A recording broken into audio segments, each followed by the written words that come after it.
Form of government পড়াবো, ঠিক আছে। নেটের স্টুডেন্টদের এটা সম্পর্কে অল্প বিস্তর ধারণা আছে, এবং ধারণাটা তৈরি হয়েছে তোমাদের তোমাদের সিলেবাসে আছে দেখবে। তো ডিরেক্টলি বোধহয় লেখা নেই, সিলেবাসটা কোথায় গেল, আচ্ছা পরে দেখাবো। ডিরেক্টলি লেখা নেই, কিন্তু ওখানে দেখবে আছে তোমাদের, আমি ধরিয়ে দিলে বুঝতে পারবে। এবং এই উদ্দেশ্যেই তোমাদের কিন্তু বিভিন্ন দেশের হিস্ট্রি পড়ানো হয়েছে, বিশেষ পলিটিক্যাল সিস্টেম পড়ানো হয়েছে। পলিটিক্যাল সিস্টেম কীভাবে ফাংশনস করছে, কী ধরনের ফিচার্স আছে, কান্ট্রি ওয়াইজ স্টাডিটা তোমাদের, বা কান্ট্রি ওয়াইজ একটা কী বলবো যে একটা ক্লাস তোমাদের কতগুলো হয়েছে। যেমন আমরা কান্ট্রি ওয়াইজ এক্সপিরিয়েন্সগুলো বা কেস স্টাডি বলতে পারো, কেস স্টাডি হিসেবে আমরা আলোচনা করেছিলাম ইউএসএ, আমরা আলোচনা করেছি চায়না, আমরা আলোচনা করেছি ফ্রান্স, আমরা আলোচনা করেছি সুইজারল্যান্ড, আমরা আলোচনা করেছি ইন্ডিয়া তো ইন্ডিয়ান কনস্টিটিউশনেই পড়েছি, আমরা এই সমস্ত দেশগুলোকে স্টাডি করেছি, রাইট। কিন্তু একটা থিওরিটিক্যাল আন্ডারস্ট্যান্ডিংয়ের প্রয়োজন আছে ওভারঅল। আমি তোমাদের বলেছিলাম সেই সময় করিয়ে দেবো, সম্ভব হয়নি তখন আর।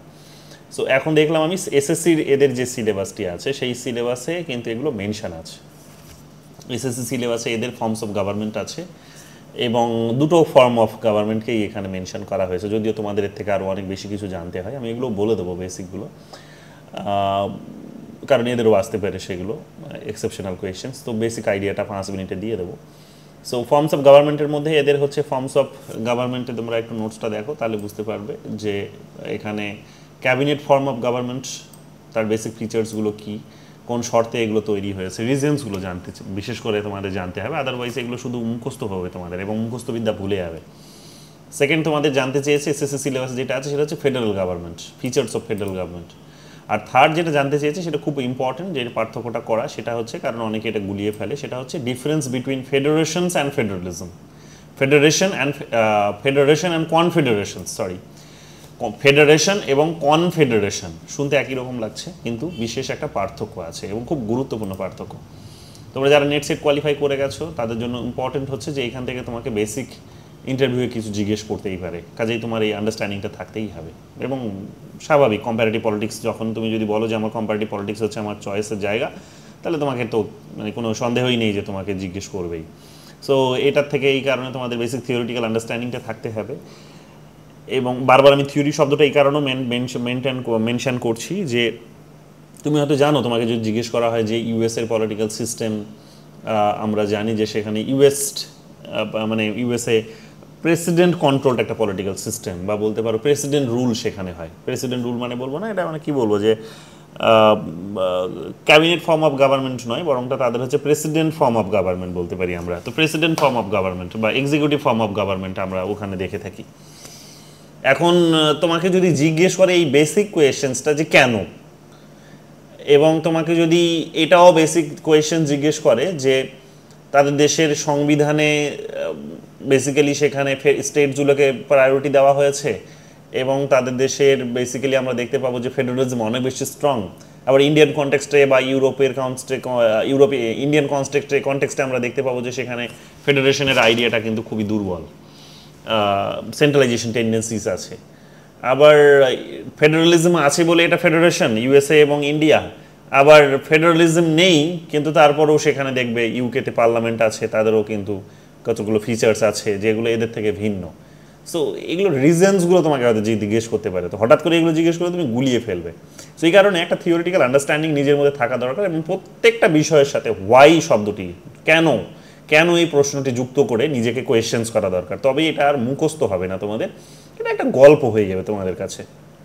সো এই গল্পটাই তোমাদের আজকে খুব কাজে আসবে, ভালো করে এটা শুনে নাও। এবং একাধিক প্রশ্ন যেহেতু নেট সেটে এখান থেকে আসে, তাই এটা তোমাদের জন্য গুরুত্বপূর্ণ। আর এসএসসি সিলেবাসে তো এখান থেকে তো প্রচুর প্রশ্ন করে, হ্যাঁ, মানে একেবারে সোজাসাপটা প্রশ্ন, সহজ সরল প্রশ্ন, কিন্তু গুলিয়ে তোমরা ফেলবেই যদি না তোমাদের এই কেন এই রকম প্রশ্ন করে, বা প্রত্যেকটা স্টেটমেন্টের সাথে, প্রত্যেকটা কোয়েশ্চেন্সের সাথে, মানে প্রত্যেকটা লাইনের সাথে যদি নিজেকে, বা একটা আর্গুমেন্টের সাথে যদি কেন প্রশ্নটা না লাগিয়ে যদি বোঝার চেষ্টা না করো, তাহলে গুলিয়ে ফেলবে। তোমরা অপশানগুলো দিলেই গুলিয়ে ফেলবে। তোমাদের মনে হবে সবগুলোই তো শুনতে একই রকম লাগছে, এটা তো ওখানেও দেখি এখানেও দেখি একই রকম দুটোই, কোয়েশ্চেন্সটা বোধহয় ভুল আছে, মনে হতেই পারে তোমাদের, বা গুলিয়ে যাবে তোমার মনে হতে না কোয়েশ্চেন্সটা ঠিক আছে আমি গোলাচ্ছি, কিন্তু গোলাবে না, আজকের পর আর গোলাবে না। সো এই কেন শব্দগুলোকে লাগিয়ে জিনিসটাকে বোঝার চেষ্টা করো, আমি ওইভাবেই তোমাদের কাছে এটাকে প্রেজেন্ট করার চেষ্টা করব। সো ফর্ম অফ গভর্নমেন্ট বিষয়টা কি বলার চেষ্টা হচ্ছে যে সরকার, আমরা আলোচনা করলাম যে জানি আমরা রাষ্ট্রের আলোচনা করেছি, স্টেটের আলোচনা আমরা করেছি, সেখানে আমরা দেখেছি যে একটা স্টেট, যদি আমি ইভলিউশনারি থিওরির কথা বলি তাহলে আমরা ইভলিউশনারি থিওরিতে আমরা দেখেছি যে সেখানে কিভাবে ক্লেন থেকে শুরু করে ফ্যামিলি থেকে শুরু করে সেখানে আমরা দেখতে পাবো যে সেখানে গ্রুপস থেকে বা ট্রাইবস থেকে শুরু করে আমরা দেখতে পাবো যে সেখানে আমরা সোসাইটি থেকে আমরা স্টেট এইরকম একটা ইভলিউশনস দেখেছি। আমরা যদি সোশ্যাল কন্ট্রাক্ট থিওরির কথা বলি তাহলে আমরা দেখতে পাবো যে সেখানে কতগুলো মানুষের মধ্যে এগ্রিমেন্ট করে স্টেটের ইভলিউশনস হয়েছে বা জন্ম হয়েছে। এবং আমরা যদি সেখানে ডাইলেকটিক্সের কথা বলি তাহলে ডাইলেকটিক্যাল থিওরি, যেটা কার্ল মার্ক্সের বিবর্তনবাদী তত্ত্ব, তো সেখানেও আমরা মোটামুটিভাবে একটা ডাইলেকটিক্স পাই। আলটিমেটলি ডেস্টিনেশন প্রত্যেকেরই একটাই ছিল যে রাষ্ট্রের উৎপত্তি হয়েছে, এটা আমরা দেখেছি প্রত্যেকের মধ্যে কমন, যে রাষ্ট্রের উৎপত্তি হয়েছে, এটাতে তারা প্রত্যেকের একটা কমন আইডিয়া ছিল। এখন প্রশ্ন হচ্ছে যে রাষ্ট্রের যে উৎপত্তি হলো, রাষ্ট্রটা চলে কিভাবে? রাষ্ট্রটা কি নিজে নিজে চলে? না, রাষ্ট্র নিজে নিজে চলে না। রাষ্ট্র যেহেতু নিজে চলতে পারে না, তাই এটাকে আমরা অ্যাবস্ট্রাক্ট নোশন হিসেবে মানে এটা কনসিডার করি। অ্যাবস্ট্রাক্ট নোশনটা কি? অ্যাবস্ট্রাক্ট নোশন হচ্ছে বিমূর্ত একটা ধারণা। বিমূর্ত জিনিসটা কি? বিমূর্ত জিনিসটা হচ্ছে যেটাকে আমরা ধরতে পারি না, ছুঁতে পারি না, ফিল করতে পারি না, লাইক দ্যাট, যেটা মানে পঞ্চ ইন্দ্রিয় যেটাকে দেখতে তুমি সেন্স করতে পারছো না। তো আমাদের যে ফাইভ সেন্স অর্গান আছে সেটাকে দিয়ে তুমি হয়তো সেটাকে সেন্স করতে পারছো না, তো সেটাকে আমরা কাইন্ডলি বিমূর্ত ধারণা বলছি, কিন্তু ওটার এক্সিস্টেন্স আছে। তাহলে কি সেটা মূর্ত নয়, মানে একেবারে মানে তোমার সামনে প্রতীয়মান নয়, তুমি দেখতে পাচ্ছ না জিনিসটা, কিন্তু ওর এক্সিস্টেন্স আছে। তাহলে কিভাবে? কোয়েশ্চেন হচ্ছে যে কিভাবে তুমি এর এক্সিস্টেন্সটা নোটিস করো। তোমাদের ইন্টারভিউ বোর্ডে এটা জিজ্ঞেস করতে পারে, মানে যারা নেট কোয়ালিফাই করে গেছো, যারা জেআরএফ কোয়ালিফাই করে যাবে এই যে নেটে এবার, তাদের জন্য খুব গুরুত্বপূর্ণ, এবং যারা এসএসসিতেও কোয়ালিফাই করে গিয়ে খুব অল্প সময়ে তোমাদের তো আর ইন্টারভিউ হবে, অল্প দিনের মধ্যেই ইন্টারভিউ হবে, তো তাদের জন্য এই প্রশ্নগুলো এইভাবে নিজেকে বোঝাটা কিন্তু খুব গুরুত্বপূর্ণ, যে ফিল করো যে আমাকে ইন্টারভিউ বোর্ডে জিজ্ঞেস করছো, তো আমার উত্তরটা কীরকম হবে, তবে এগুলো মনে থাকবে। সো বিষয়টা হচ্ছে এখন কিভাবে তোমাকে যদি বলা হয় যে রাষ্ট্র রান করছে, কিভাবে রাষ্ট্র রান করছে, তাহলে তোমার স্বাভাবিক, কারণ ওরা বলেই দেবে হয়তো যে রাষ্ট্র তো বিমূর্ত ধারণা, কিভাবে রাষ্ট্র রান করছে, তাহলে বোঝাও। সো বিষয়টা হচ্ছে রাষ্ট্র বিমূর্ত ধারণা, কিন্তু রাষ্ট্র রান করছে, কিভাবে রান করছে তুমি তো দেখতে পাচ্ছ না, ছুঁতে পাচ্ছ না তাকে, একটা অ্যাবস্ট্রাক্ট নোশন। তো রাষ্ট্র রান করছে, বেসিক্যালি রাষ্ট্রকে আমরা দেখতে পাই যে রাষ্ট্র রান করছে, কিন্তু রাষ্ট্র রান করে না, রান করে হচ্ছে গভর্নমেন্ট বেসিক্যালি এখানে আমরা জানি যে স্টেট, যেটা অ্যাবস্ট্রাক্ট নোশন আমরা বলছি, সেই অ্যাবস্ট্রাক্ট নোশনের একটা ফিজিক্যাল এক্সিস্টেন্স। গভর্নমেন্ট হচ্ছে একটা physical existence, basically physical existence, যে বডি এক্সিস্টেন্সের যে বডি, সেই বডিটা কি করে আমরা জানি যে বিভিন্ন ডিসিশনসগুলো নেয়। কিসের ডিসিশনস? না ইন্টারনাল এবং এক্সটার্নাল ডিসিশনস। ইন্টারনাল কোন ডিসিশনসগুলো? না ইন্টারনাল হচ্ছে তার যে পলিটিক্যাল লিগাল যে সমস্ত অ্যাফেয়ার্সগুলো আছে, সোসাইটাল যা সমস্ত অ্যাফেয়ার্স আছে একটা দেশকে পরিচালনার জন্য, সেই সমস্ত ডিসিশনসগুলো মেইনলি এটাকে বলা হচ্ছে policy making decisions. Policy making, যে পলিসি তৈরি করার কাজ করছে, পলিসি তৈরি করার সে কাজ করছে, এটা হচ্ছে তার ডিসিশন। এখন ইন্টারনাল পলিসি মানে হচ্ছে মানুষের সাথে মানুষের বিহেভিয়ার কেমন হবে, আচরণ কেমন হবে, কোন নীতিতে তারা এগ্রিমেন্ট করবে, কোন নীতিতে তারা কমিউনিকেশনস করবে, এই পলিসিগুলো বেসিক্যালি তারা ডিসাইড করে। সেখানে কার কে কোন প্রোডাকশনের সাথে জড়িত থাকবে, বেসিক্যালি কে কোন প্রোডাকশনের সাথে জড়িত থাকবে এটা সরাসরি নির্দেশ করে না, বাট কাইন্ড অফ এনভায়রনমেন্টগুলো তৈরি করে দেয়, পলিসিগুলো তৈরি করে দেয়, এবং একটা ফেয়ার যাতে সেখানে ডিল হতে পারে বিটুইন অর অ্যামং সিটিজেন্স। তো ফেয়ার ডিলের জন্য তারা একটা পলিসি তৈরি করার কাজটা করে। সো এইটা হচ্ছে তাদের মেন জব। তাহলে গভর্নমেন্টের মেন জবটা হচ্ছে বেসিক্যালি হচ্ছে পলিসি ফর্মুলেশনের, এবং সাথে সাথে আমরা জানি যে তারা হচ্ছে পলিসিটাকে ইমপ্লিমেন্টও করে। এখন পলিসিটা জনগণের জন্য, পলিসি তাহলে জনগণের জন্যই তৈরি করছে, ইমপ্লিমেন্টও তারা জনগণের জন্য করছে। যখন করছে, জনগণের যখন কথা বলছি, তখন আমরা জেনারেলি আমরা একটা দেশে আমরা নিজেদের দেশের জনগণেরই কথা ভেবে থাকি, এবং এই অ্যাফেয়ার্সগুলোর সাথে আমরা দেখতে পাবো যে একটা এক্সটার্নাল এনভায়রনমেন্টে খুব কিন্তু লিঙ্ক থাকে, অর্থাৎ বৈদেশিক নীতি যেটাকে আমরা বলে থাকি, যে একটা বিদেশি নীতি গ্রহণ করছে সে, যে বিদেশের অন্যান্য দেশগুলোর সাথে, যে সমস্ত দেশে আবার অন্যান্য দেশের তাদের নিজেদের জনসংখ্যা আছে, তো সেই সমস্ত দেশগুলোর সাথে একটা রিলেশনের পলিসি কি হবে, কোন নীতিতে সে সম্বন্ধ, কোন নীতিতে সে সম্বন্ধটা ঠিক করা হবে, বেসিক্যালি সেটাও তারা ডিসাইড করে থাকে। গভর্নমেন্ট বেসিক্যালি এটা ডিসাইড করে। সো গভর্নমেন্ট যেটা ডিসাইড করছে, গভর্নমেন্ট যে পলিসিটা ডিসাইড করছে, সেই পলিসিটাকে আমরা বলে থাকি কি না, আমরা বলি স্টেটের পলিসি। এখন প্রশ্ন হচ্ছে যে স্টেট, এগুলো বেসিক্যালি তোমাদের ইন্টারভিউর গুরুত্বপূর্ণ সব কোয়েশনস। যে এই পলিসিটাকে কি আমরা বলতে পারি যে এটা গভর্নমেন্টের policy is equal to state policy, মানে যেটা রাষ্ট্র সরকারের পলিসি বা নীতি সেটা রাষ্ট্রের নীতি বা আমরা কি বলতে পারি? কোয়েশ্চেন্সের উত্তর তোমার হতে পারে যে হ্যাঁ বলতে পারি, কিন্তু এখানে একটা ইন্টেলেকচুয়াল লেভেলে একটা পার্থক্য আছে। পার্থক্যটা বডিগত পার্থক্য আছে বা ফিলোসফিক্যাল একটা ডিফারেন্স আছে। এই ডিফারেন্সটা প্রথম জন লক দেখিয়ে গেছিলেন, যে যেটাকে তুমি সরকার বলছো সেইটা হচ্ছে kind of agent of state, যে রাষ্ট্রের একটা হচ্ছে এজেন্ট, যে রাষ্ট্রের পরিচালনা করার কাজগুলো করছে। কীরকম ভাবে না, রাষ্ট্রের জন্য যে সমস্ত রাষ্ট্র মানে রাষ্ট্রের বা জনগণ, তো জনগণের জন্য নীতিগুলো যেটা ইন্টারনাল এবং এক্সটার্নাল যে নীতিগুলো গ্রহণ করছে সেগুলো হচ্ছে স্টেটের নীতি। এখন এই স্টেটের নীতি যদি এগুলো হয়, তাহলে গভর্নমেন্টের নীতিগুলো যদি স্টেটের নীতি হয়, তাহলে কি আমরা এখানে রাষ্ট্র আর সরকারের মধ্যে পার্থক্য করতে পারি? কোয়েশ্চেন্স। এখন তোমার উত্তরটা হবে যে পার্থক্য করতে পারি না, দুটোই এক, কিন্তু ফিলোসফিক্যাল লেভেলে এটার একটা পার্থক্য আছে, যে রাষ্ট্র আর সরকারের মধ্যে একটা সূক্ষ্ম পার্থক্য আছে, এবং এই পার্থক্যটা জন লক প্রথম করেছেন। তিনি কি বলছেন সেখানে? তিনি বলছেন যে রাষ্ট্র বলতে সরকার বোঝায় না, সরকার বলতে রাষ্ট্র বোঝায় না, এখানে একটা সূক্ষ্ম পার্থক্য আছে। কি পার্থক্য? মনে করে দেখো, তিনি যখন তার ওই আমরা জানি যে তিনি তার বইটা লিখেছিলেন, তার জন লকের যে বই ট্রুটিটিস অন গভর্নমেন্ট, যখন তিনি লিখছেন, তখন বেসিক্যালি ট্রুটিটিস অফ গভর্নমেন্টের যে দুটো যে ট্রিটি হয়েছিল, চুক্তি, তো দুটো চুক্তির মধ্যে একটা চুক্তিতে তিনি বলছেন সেখানে যে রাষ্ট্র যেটা সেটা সরকার নয়, সরকার যেটা সেটা রাষ্ট্র নয়, এদের মধ্যে একটা পার্থক্য আছে। এবং পার্থক্যটা হচ্ছে রাষ্ট্র একটা অ্যাবস্ট্রাক্ট নোশনস, যেটা পার্মানেন্ট একটা বডি, আর গভর্নমেন্ট হচ্ছে একটা অ্যাবস্ট্রাক্ট নোশন নয়, বরং এর একটা বিপরীত, যার এক্সিস্টেন্স আছে। আমি জানি না এই টার্মিনোলজিটাকে কি বলে, ফিডুশিয়ারি ট্রাস্ট তিনি বলেছেন, ফিডুশিয়ারি ট্রাস্ট। এই নেটেও এই শব্দটা এসেছে পরীক্ষায়, যে ফিডুশিয়ারি ট্রাস্ট শব্দটাকে কে ব্যবহার করেছেন।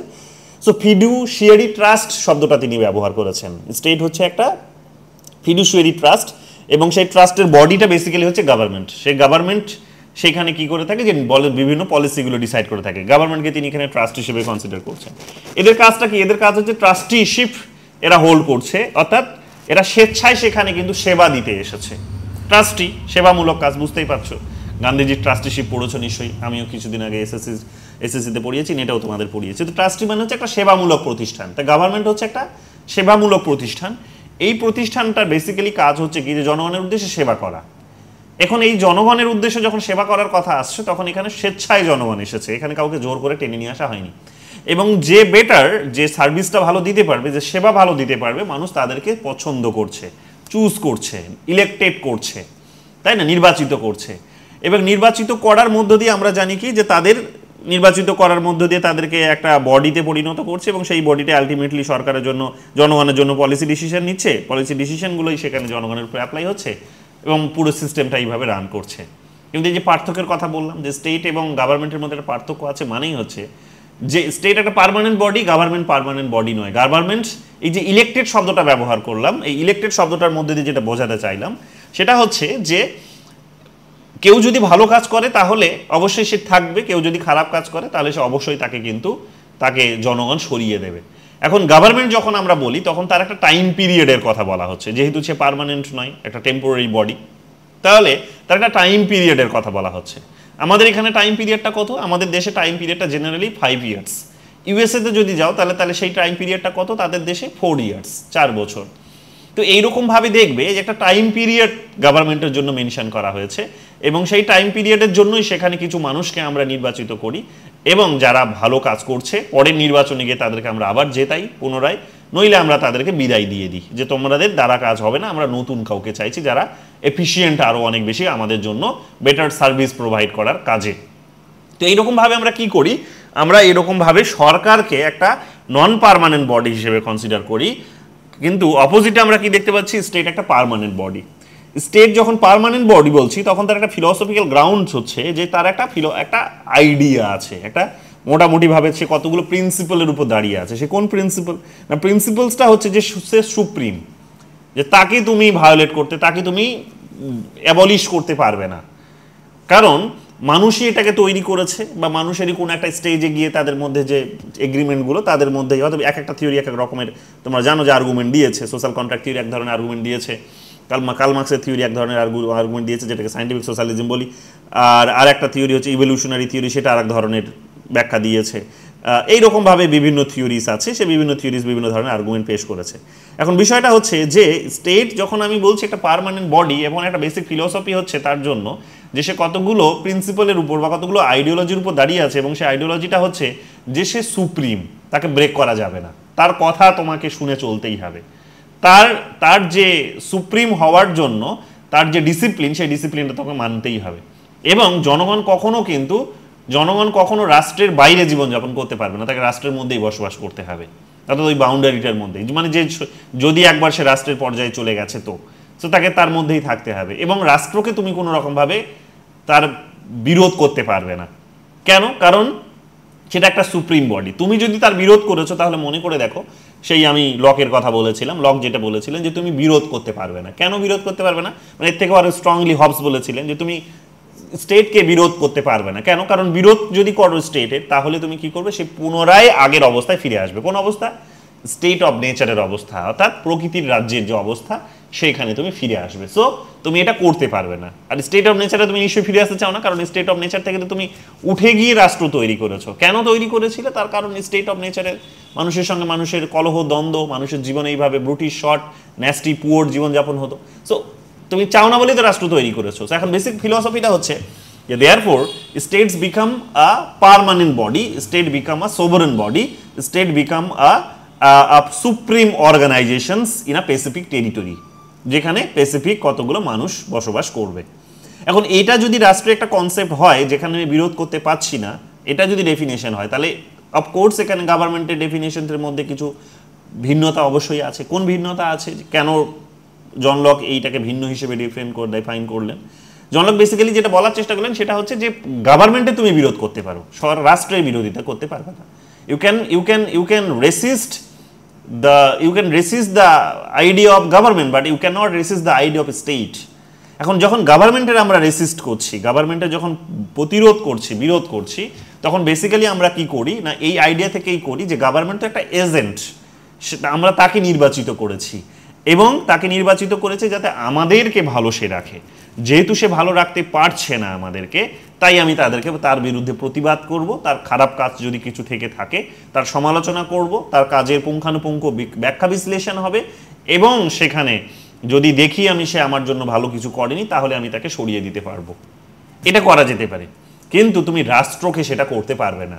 রাষ্ট্র তোমাকে ধরে নিতেই হবে একটা মোমেন্টে গিয়ে যে government can do wrong, but state can not do রং।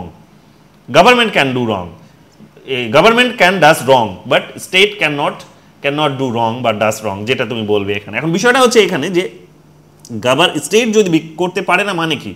মানে হচ্ছে যে স্টেটের বেসিক প্রিন্সিপালসটাই হচ্ছে যে স্টেট কাজ করতে গিয়ে কিছু ভুলভ্রান্তি করতেই পারে, তার কিছু ভুলভ্রান্তি থাকতেই পারে, কিন্তু তুমি তাকে তা বলে তাকে অমান্য করতে পারো না। তুমি তাকে অমান্য করতে পারো না, কিন্তু সরকার যদি সেখানে কিন্তু ভুলভ্রান্তি করে তুমি তাকে অমান্য করতে পারো। এখন রাষ্ট্রকে তুমি অমান্য করলে যেহেতু তুমি পুনরায় আগের অবস্থায় ফিরে আসবে, তাই তোমাকে এটা করতে দেওয়া হবে না। কিন্তু গভর্নমেন্টকে তুমি অমান্য করলে তুমি নতুন গভর্নমেন্টকে নিয়ে এসে ভুলটাকে সংশোধন করা যেতে পারে।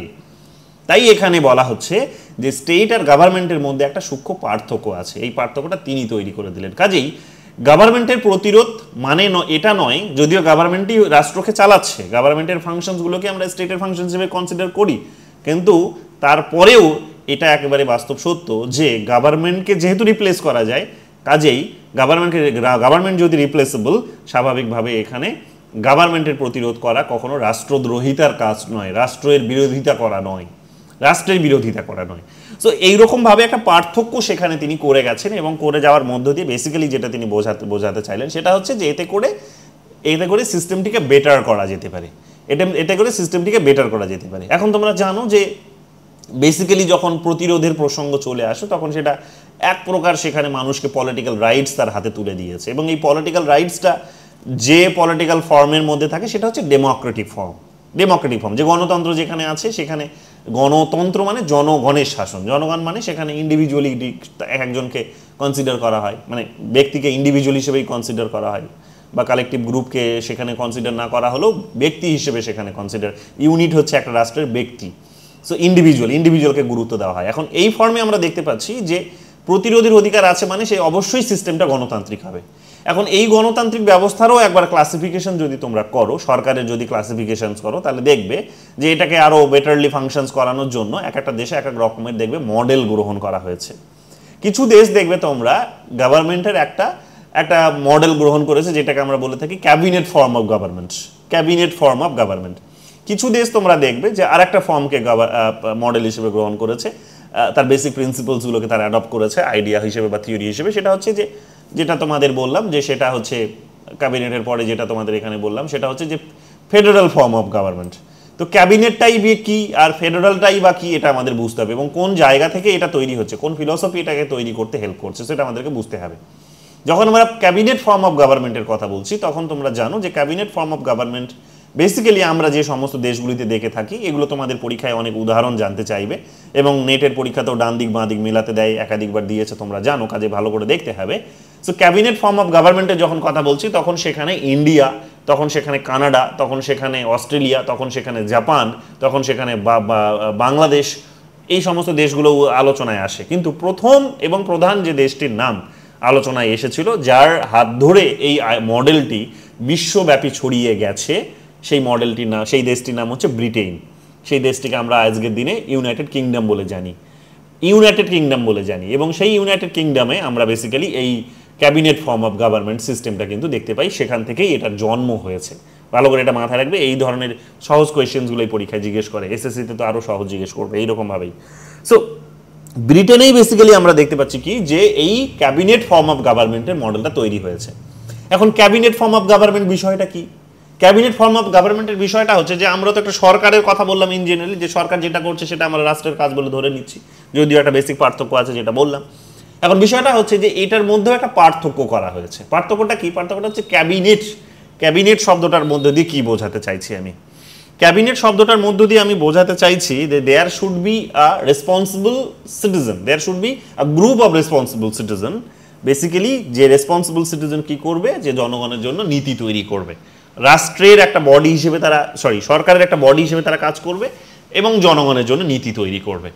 এখন যখন আমি ক্যাবিনেট বলছি তখন স্বাভাবিক নিয়মে এটা বুঝে নাও যে ক্যাবিনেট বলছি মানেই যে এখানে তার সাথে আরও একটা শব্দ খুব গুরুত্বপূর্ণ, অনেকে যেটা তোমরা গুলিয়ে ফেলো, সেটা হচ্ছে যে কাউন্সিল অফ মিনিস্টার্স।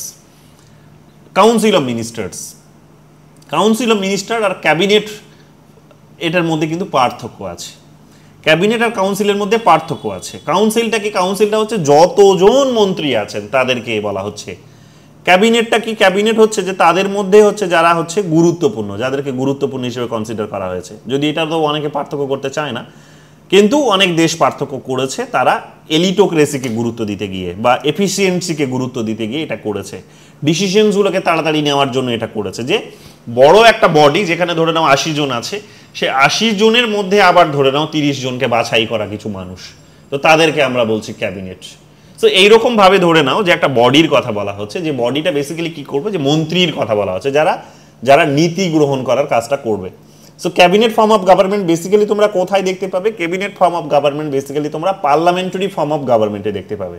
কেন দেখতে পাবে? কোয়েশ্চেন্স, কেন প্রশ্নটা লাগাতে হবে? সেটা যদি স্ট্রেট ফরওয়ার্ড লাইন হিসেবে পড়লে হবে না যে ক্যাবিনেট সিস্টেম মানে পার্লামেন্টে দেখতে পাবে, মুখস্থ করলে হবে না, তুমি গুলিয়ে ফেলবে, হঠাৎ করে কোয়েশ্চেন্স করে ফেললে তুমি গুলিয়ে ফেলবে, থতমত খেয়ে যাবে, উত্তর দিতে পারবে না, ভুল উত্তর দিয়ে দেবে। ইন্টারভিউ বোর্ডে এটাই তোমরা অনেকে করবে, আর এই কারণেই দেখবে ডাকবে হয়তো 6 জনকে, তার মধ্যে চাকরি দেবে 1 জনকে, যারা থতমত খেয়ে যাবে, বলতে পারবে না, তারা ছাঁটাই।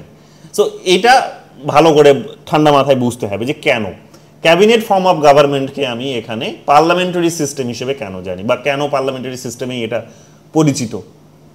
তো পার্লামেন্টারি সিস্টেম মানে কি? পার্লামেন্টারি সিস্টেম মানে হচ্ছে যে পার্লামেন্ট বেসিক্যালি হচ্ছে একটা আইন সভা বলে আমরা এটাকে জানি, একটা জেনারেল ওয়ার্ড। পার্লামেন্টটা একটা জেনারেল ওয়ার্ড।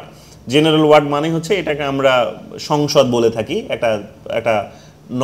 এটা প্রপার নাউন নয়, এটা একটা জেনারেল নাউন, ঠিক আছে, একটা নমিনাল ওয়ার্ড বলতে পারো, একটা জেনারেল নাউন, যে একটা নাম। এখন এর আন্ডারে অনেক ধরনের আলাদা আলাদা প্রপার নাউন তার থাকতে পারে। আমাদের দেশে এটাকে আমরা পার্লামেন্টই বলি, অন্য দেশে এটাকে কংগ্রেস বলা হয়, এক এক দেশে এক এক রকমের নাম আছে এইরকম, যেমন আমেরিকাতে যেমন এটাকে কংগ্রেস বলা হয়। সো বাট বেসিক আইডিয়াটা হচ্ছে কি, যে পার্লামেন্ট। এখন পার্লামেন্ট বলতে কি বোঝায়? পার্লামেন্টের বেসিক আইডিয়াটা তাহলে কি? পার্লামেন্টের বেসিক আইডিয়াটা আমরা জানি জেনারেলি, সেটা হচ্ছে কি, যে পুরো দেশটাকে কতগুলোর রিজিয়নে ভাগ করায়, যেটা তোমাদের গতকাল পড়াছিলাম সেই আইডিয়াটার সাথে লিঙ্ক, গত ক্লাসে যেটা পড়িয়েছিলাম, সেটা হচ্ছে রিপ্রেজেন্টেটিভ ফর্ম অফ গভর্নমেন্ট। আমরা জানি যে আমাদের পুরো দেশটাকে কতগুলো কনস্টিটিউয়েন্সিতে ভাগ করা হয়েছে, যেমন আমাদের দেশে 543টা ভাগে ভাগ করা হয়েছে যদি লোকসভার কথা বলি। সো পার্লামেন্টের একটা বডি হচ্ছে, দুটো বডি নিয়ে গঠিত হচ্ছে পার্লামেন্ট, আবার তার মধ্যে একটা বডি, আমাদের দেশে দুটো বডি, অন্য দেশে একটা থাকতে পারে। সো আমাদের দেশে একটা গুরুত্বপূর্ণ বডি যেটা হচ্ছে জনগণের শাসনকে প্রতিনিধিত্ব করে, সেটা হচ্ছে লোকসভা, নট রাজ্যসভা। রাজ্যসভা ইনডিরেক্টলি প্রতিনিধিত্ব করে, কিন্তু লোকসভা ডিরেক্টলি প্রতিনিধিত্ব করে। যে জনগণ তাদের প্রত্যেকটা অঞ্চল, যেভাবে দেশটাকে ভাগ করা হয়েছে 543টা ভাগে, তাদের প্রত্যেকটা অঞ্চল থেকে এক একজন করে প্রতিনিধি আমরা নির্বাচিত করেছি, এবং সেই নির্বাচিত প্রতিনিধিরা গিয়ে কি করছে, নির্বাচিত প্রতিনিধিদের মধ্যে থেকে একটা গ্রুপ কাউন্সিল অফ মিনিস্টার হতে পারে, এবং তারও একটা ছোট্ট গ্রুপ যেটাকে আমরা ক্যাবিনেট বলি। বেসিক্যালি এটা কি করে, এটা বেসিক্যালি এক্সিকিউটিভ ফর্ম করে, অর্থাৎ শাসন বিভাগ ফর্ম করে। এখন যখন আমি পার্লামেন্টারি ফর্ম অফ গভর্নমেন্ট বলছি, তখন ক্যাবিনেটের প্রসঙ্গ আসছে। এখন ক্যাবিনেট বেসিক্যালি আমরা কি জানি, যে যারা ওই এমপি হিসেবে নির্বাচিত হয়ে গেল, সেই এমপিরাই বেসিক্যালি কি হয়, তাদের মধ্যে থেকে যারা ওই পার্টি ওয়াইজ আমরা ইলেকশন, তো আমরা আজকের দিনে দেখি, আজকের দিনে পার্টি সিস্টেমটা খুব একটা স্বাভাবিক বিষয়। আজ থেকে হয়তো 100 বছর আগে এই পার্টি সিস্টেমটা এত গুরুত্বপূর্ণ ছিল না, কিন্তু আজকের দিনে পার্টি সিস্টেমকে এড়িয়ে গিয়ে তুমি কিছু করতে পারবে না, অটোমেটিক পার্টির জন্ম হবে। কারণ জনসংখ্যাই এতটা বড় হয়ে গেছে, বা মানুষের আইডিওলজিসগুলোর মধ্যে এত ভ্যারাইটিস এসেছে, আইডেন্টিটির মধ্যে ভ্যারাইটিস এসেছে, ডিমান্ডের মধ্যে ভ্যারাইটিস এসেছে। সো স্বাভাবিক নিয়মই তুমি এটাকে কিন্তু আগের মতো আর দেখতে পাবে না, যেটা হয়তো নির্দল ব্যবস্থা ছিল, যে ক্যান্ডিডেট নিজেই দাঁড়িয়ে গেল। এখানে একটা দলের আমব্রেলা তৈরি হয়েছে, সেই আমব্রেলার আন্ডারে সেখানে যে তার একটা প্রবণতা তৈরি হয়েছে। তো স্বাভাবিক নিয়ম আমরা দেখতে পাচ্ছি কি, যে এখানে একটা দল থেকে সেখানে নির্বাচিত হলো। আমরা জানি যে এই পার্লামেন্টে যে জনগণের প্রতিনিধিত্ব করে যে বডিটা যদি থাকে, মানে অবশ্যই থাকবে, তো আমাদের দেশে জনগণের প্রতিনিধিত্বকারী বডি আছে, যেটাকে আমরা লোকসভা বলে থাকি, নট রাজ্যসভা। সো সেখানে আমরা কি দেখে থাকি, সেখানে আমরা বেসিক্যালি এটাই দেখে থাকি যে সেখানে জনগণ কি করে না, জনগণ তাদের প্রতিনিধিকে নির্বাচিত করে পাঠিয়েছে, এবং যে পলিটিক্যাল পার্টি থেকে মেজরিটি সংখ্যক প্রতিনিধি নির্বাচিত হয়ে সেখানে পৌঁছেছে, তাদের মধ্যে থেকে অল্প কিছু মানুষ সেখানে, আমাদের দেশে যেমন 15% বলা হয়েছে, তাই না, যে 15%-এর বেশি হবে না। সো 15% মানুষ বা এমপি কি করবে, আমাদের ওই টোটাল ওই হাউসের ফিগারের 15% তারা এখানে কাউন্সিল অফ মিনিস্টার্স গঠন করবে। কাউন্সিল অফ মিনিস্টার অর্থাৎ মন্ত্রীর দায়িত্ব তারা গ্রহণ করবে। তো সেই মন্ত্রিত্ব যারা পেলেন, তাদেরকেই বেসিক্যালি এখানে ক্যাবিনেট ফর্ম অফ গভর্নমেন্ট বলা হচ্ছে। তাদের মধ্যে আবার একটা ছোট ফর্ম আমাদের দেশে, বাট ইন জেনারেল আইডিয়াটা হচ্ছে যে কাউন্সিল যেটা, সেটাই ক্যাবিনেট ইন জেনারেল। এখন বিষয়টা হচ্ছে যে এরা বেসিক্যালি কি করবে, এরা বেসিক্যালি গিয়ে এরা নির্বাচিত হলো লেজিসলেচারের জন্য, আইন বিভাগের জন্য। কিন্তু এদের এই গ্রুপটা যারা নির্বাচিত হলো এবং মেজরিটি যারা পেয়েছে, যে পার্টি থেকে মেজরিটি, তারা বেসিক্যালি কি করলো, ছোট্ট একটা গ্রুপ বাছাই করে নিল, অল্প কিছু মানুষকে নিয়ে একটা গ্রুপ তৈরি করলো। সেই গ্রুপকে বললো যে সরকারের আর একটা ব্রাঞ্চ আছে, ব্রাঞ্চটার নাম হচ্ছে শাসন বিভাগ, এক্সিকিউটিভ ব্রাঞ্চ বলি আমরা এটাকে ইংলিশে। সো এক্সিকিউটিভ ব্রাঞ্চে তোমরা গিয়ে সদস্যতা লাভ করো। সো এক্সিকিউটিভ ব্রাঞ্চে তারা গিয়ে সদস্যতা লাভ করে, এইরকমভাবে আমরা জানি যে এক্সিকিউটিভ সদস্যতা লাভ করা মানেই হচ্ছে তারা সেখানে মন্ত্রিত্ব পেয়েছে। এবং এখানে মন্ত্রীদের মধ্যে গুরুত্বপূর্ণ মন্ত্রীগুলোকে নিয়ে ক্যাবিনেট তৈরি হয়, এবং তারও মধ্যে আবার দেখবে ছোট্ট আর একটা গ্রুপ তৈরি করা হয়, যেটাকে বলা হয় kitchen cabinet. Cabinet form of government যখন পড়ছো, তখন এই শব্দটাও জেনে নাও যে তাদের মধ্যে থেকেও আবার দেখবে একটা ছোট্ট গ্রুপ আছে, হ্যাঁ, কতগুলো ইম্পর্টেন্ট মিনিস্ট্রিজকে নিয়ে, এবং তাদের মিনিস্টাররা অবশ্যই সেখানে সেই কিচেন ক্যাবিনেটের মেম্বার। কিচেন ক্যাবিনেট মানে হচ্ছে যে একটা ছোট্ট ঘর যেখান থেকে বড় ডিসিশনগুলো নেওয়া হয়, ইম্পর্টেন্ট মানুষগুলো সেখানে থাকে। এবং সেখানে আমরা জানি finance minister, home minister, defence minister, education minister এবং প্রাইম মিনিস্টার, এরা থাকবেই। সো এদেরকে নিয়ে তোমরা দেখবে সেখানে কি হয় না, কিচেন ক্যাবিনেট তৈরি হয়। সো বড় বড় সব ডিসিশনসগুলো কি হয়, যে সবার প্রথমেই কিচেন ক্যাবিনেটেই ডিসাইড হয়, কালেকটিভ যেগুলো ডিসিশন, বড় বড় যেগুলো ডিসিশন, সে কিচেন ক্যাবিনেটেই সেগুলো ডিসাইড হয়। তারপরে দেখা যাবে যে সেখানে সেটা কাউন্সিল অফ মিনিস্টারের কাছে রিপ্রেজেন্ট করা হয়, বা ক্যাবিনেটের কাছে রিপ্রেজেন্ট করা হলো। তাদের প্রত্যেকের সম্মতি নিয়ে সেখানে কি করা হলো, সেখানে সেই শাসনটা সেখানে জারি করা হলো। বা ধরে নাও যদি তারা মনে করে যে নতুন আইনের প্রয়োজন আছে, কারণ আইন নেই, আইন থাকলে তবেই তো সেই আইন মেনে শাসন করা যাবে, কারণ আইন না হলে দেশ শাসন করা যায় না। সো আইন যেহেতু বিভাগ আছে, তো তারাও আবার যেহেতু আইন বিভাগের একটা সদস্য, তো তারা কি করে যে আইন বিভাগে সেই ডিসিশনগুলো নিয়ে গিয়ে তারা আইন বানিয়ে তারা আবার এসে শাসন করে সেই আইনকে মান্যতা দিয়ে। সো এরকমভাবে আমরা দেখতে পাবো ক্যাবিনেট ফর্ম অফ গভর্নমেন্টে এক্সিকিউটিভ আর লেজিসলেচারের মধ্যে কোনো পার্থক্য বেসিক্যালি অনেক সময় থাকে না। যারা এক্সিকিউটিভটাকে কন্ট্রোল করছে তারাই দেখবে লেজিসলেচারটাকেও কন্ট্রোল করছে। কেন? কারণ লেজিসলেচারে তারাই হচ্ছে কিন্তু আবার মেজরিটি আছে, তাদের মেজরিটি সেখানে আছে, অর্থাৎ যেখানে পপুলার হাউস যেটাকে আমরা বলি জনপ্রিয় সভা, সেইখানে তাদের মেজরিটি আছে। সো এরকমভাবে আমরা দেখতে পাবো কি লেজিসলেচার এক্সিকিউটিভের মধ্যে বিশেষ পার্থক্য করা যায় না।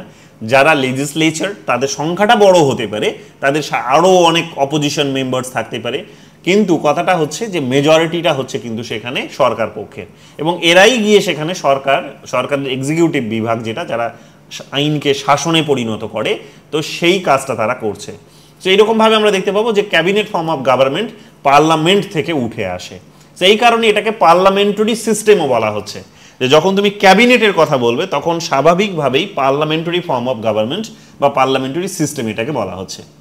যে আমি আশা করছি যে এই জায়গাটা তোমাদের ক্লিয়ার করতে পারলাম, কারণ তোমাদের একেবারে বেসিক জিনিসগুলো প্রশ্ন করবে, কাজে এইভাবেই মনে রাখতে হবে যে পার্লামেন্ট আর ক্যাবিনেটের মধ্যে পার্থক্য কী এবং মিলটা কোথায় আছে।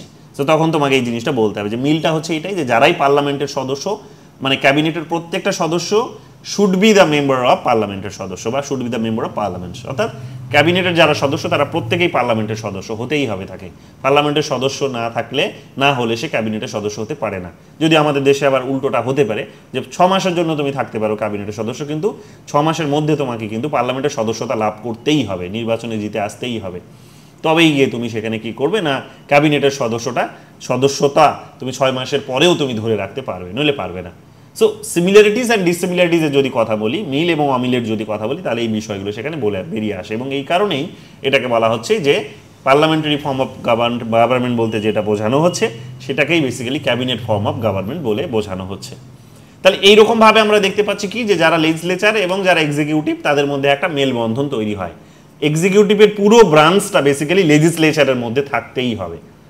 যে দেশে একটা ব্রাঞ্চ আছে সেখানে একটা দেশেই থাকবে তারা, যে দেশে দুটো ব্রাঞ্চ আছে সেই দেশের দুটোতে মিলে তারা ভাগাভাগি হয়ে থাকতে পারে। যেমন আমাদের দেশে দুটোতে মিলে ভাগাভাগি, যেমন এস জয়শঙ্কর যদি বলো, তিনি তো এখন ফরেন মিনিস্টার, তো এস জয়শঙ্কর ফরেন মিনিস্টার হলেও আমরা জানি যে তিনি মন্ত্রী, কিন্তু আমরা জানি যে তিনি পপুলার হাউস থেকে ইলেক্টেড নন, তিনি লোকসভা থেকে নির্বাচিত হননি, তিনি রাজ্যসভা থেকে নির্বাচিত হয়েছেন।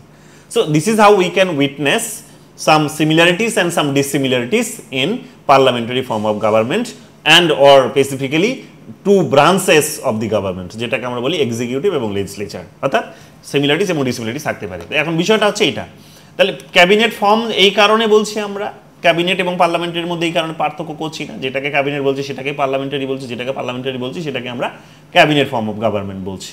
এই শুরুটা কোথায় হলো? এই ব্রিটেনে শুরুটা হয়েছিল। কখন হলো? মনে করে দেখো, জন লকের কথা তোমাদের মনে করিয়ে দিয়েছিলাম, জন লকের কথা। জন লক প্রথমে এসে তো রিপ্রেজেন্টেটিভ সিস্টেমটিকে ইন্ট্রোডিউস করলেন ফিলোসফিক্যালি, আমরা দেখলাম শুরু তো আগেই হয়ে গেছে দেশে তাদের, বাট আমরা দেখলাম সেখানে, তাই না, তাদের দেশে যে রিভলিউশনসগুলো হয়েছে, হ্যাঁ, গ্লোরিয়াস রিভলিউশনস তাদের দেশে হয়েছে, বড় চেঞ্জ হয়ে গেল সেখানে, তোমরা দেখলে। তো যাই হোক, এখানে আমরা দেখতে পাচ্ছি যে তাদের দেশে এটা শুরু হয়েছিল, তখন রাজার শাসনটা ছিল, কাজেই যিনি আবার এক্সিকিউটিভ তিনি একজনই ব্যক্তি ছিলেন, কমপ্লিটলি সেখানে ক্যাবিনেটের আইডিয়াটা ডেভেলপ করেনি, ধীরে ধীরে এই আইডিয়াটা ডেভেলপ করেছে, কিন্তু তিনি এসে পার্লামেন্টের আইডিয়াটাকে ইন্ট্রোডিউস করিয়ে দিয়েছিলেন, লেজিসলেচারের আইডিয়াটাকে ইন্ট্রোডিউস করিয়ে দিয়েছেন, লেজিসলেচারের আইডিয়াটা থাকতে হবে। সো এইরকমভাবে আমরা দেখতে পেলাম কি লেজিসলেচারের বডিটা তিনি তৈরি করে গেলেন ফিলোসফিক্যালি, এবং ধীরে ধীরে ইভলিউশন আমরা দেখতে পাবো, রাজার ক্ষমতা বিলুপ্ত হয়েছে এবং রাজা তার নিচে, রাজাকে নামমাত্র এখানে এক্সিকিউটিভ বানিয়ে দেওয়া হয়েছে এবং তার নিচে একটা এই পার্লামেন্টারি মেম্বার্সরা গিয়ে একটা বডি তৈরি করে, এবং এই বডিটাই সেখানে কিন্তু রাজার নামে সমস্ত দায়িত্বগুলো কিন্তু পালন করে, তার শাসন করার দায়িত্ব পালন করে, যেটা আমাদের দেশের সংবিধানের 75 এবং 76 নম্বর আর্টিকেলে মেনশন করা হয়েছে, যেটা তোমরা জানো। এখন এখানে আমরা কি দেখতে পাচ্ছি যে এখানে India, Canada, Australia, Japan, Britain, এই সমস্ত দেশগুলো তাহলে এই form of government, parliamentary form of government বা ক্যাবিনেট ফর্ম অফ গভর্নমেন্ট প্র্যাকটিসটা হয়। তাহলে এবারের কি ফিচার্সগুলো কি আছে, মূল এর বৈশিষ্ট্যগুলো কি আছে, এটা তোমাদের ভালো করে বুঝতে হবে। মূল বৈশিষ্ট্যগুলো কি আছে, তো মূল বৈশিষ্ট্যের যদি কথা বলি তাহলে দেখতে পাবো যে যারা মন্ত্রী পরিষদ বা মন্ত্রী বা ক্যাবিনেট যাদেরকেই বলছো, তো তারা এখানে যাদের মন্ত্রী তাদেরই কথা বলছি, তো তারা বেসিক্যালি দায়িত্বশীল থাকে। কার কাছে দায়িত্বশীল থাকে? তারা কালেকটিভলি রেসপন্সিবল থাকে, যৌথভাবে তারা দায়বদ্ধ থাকে।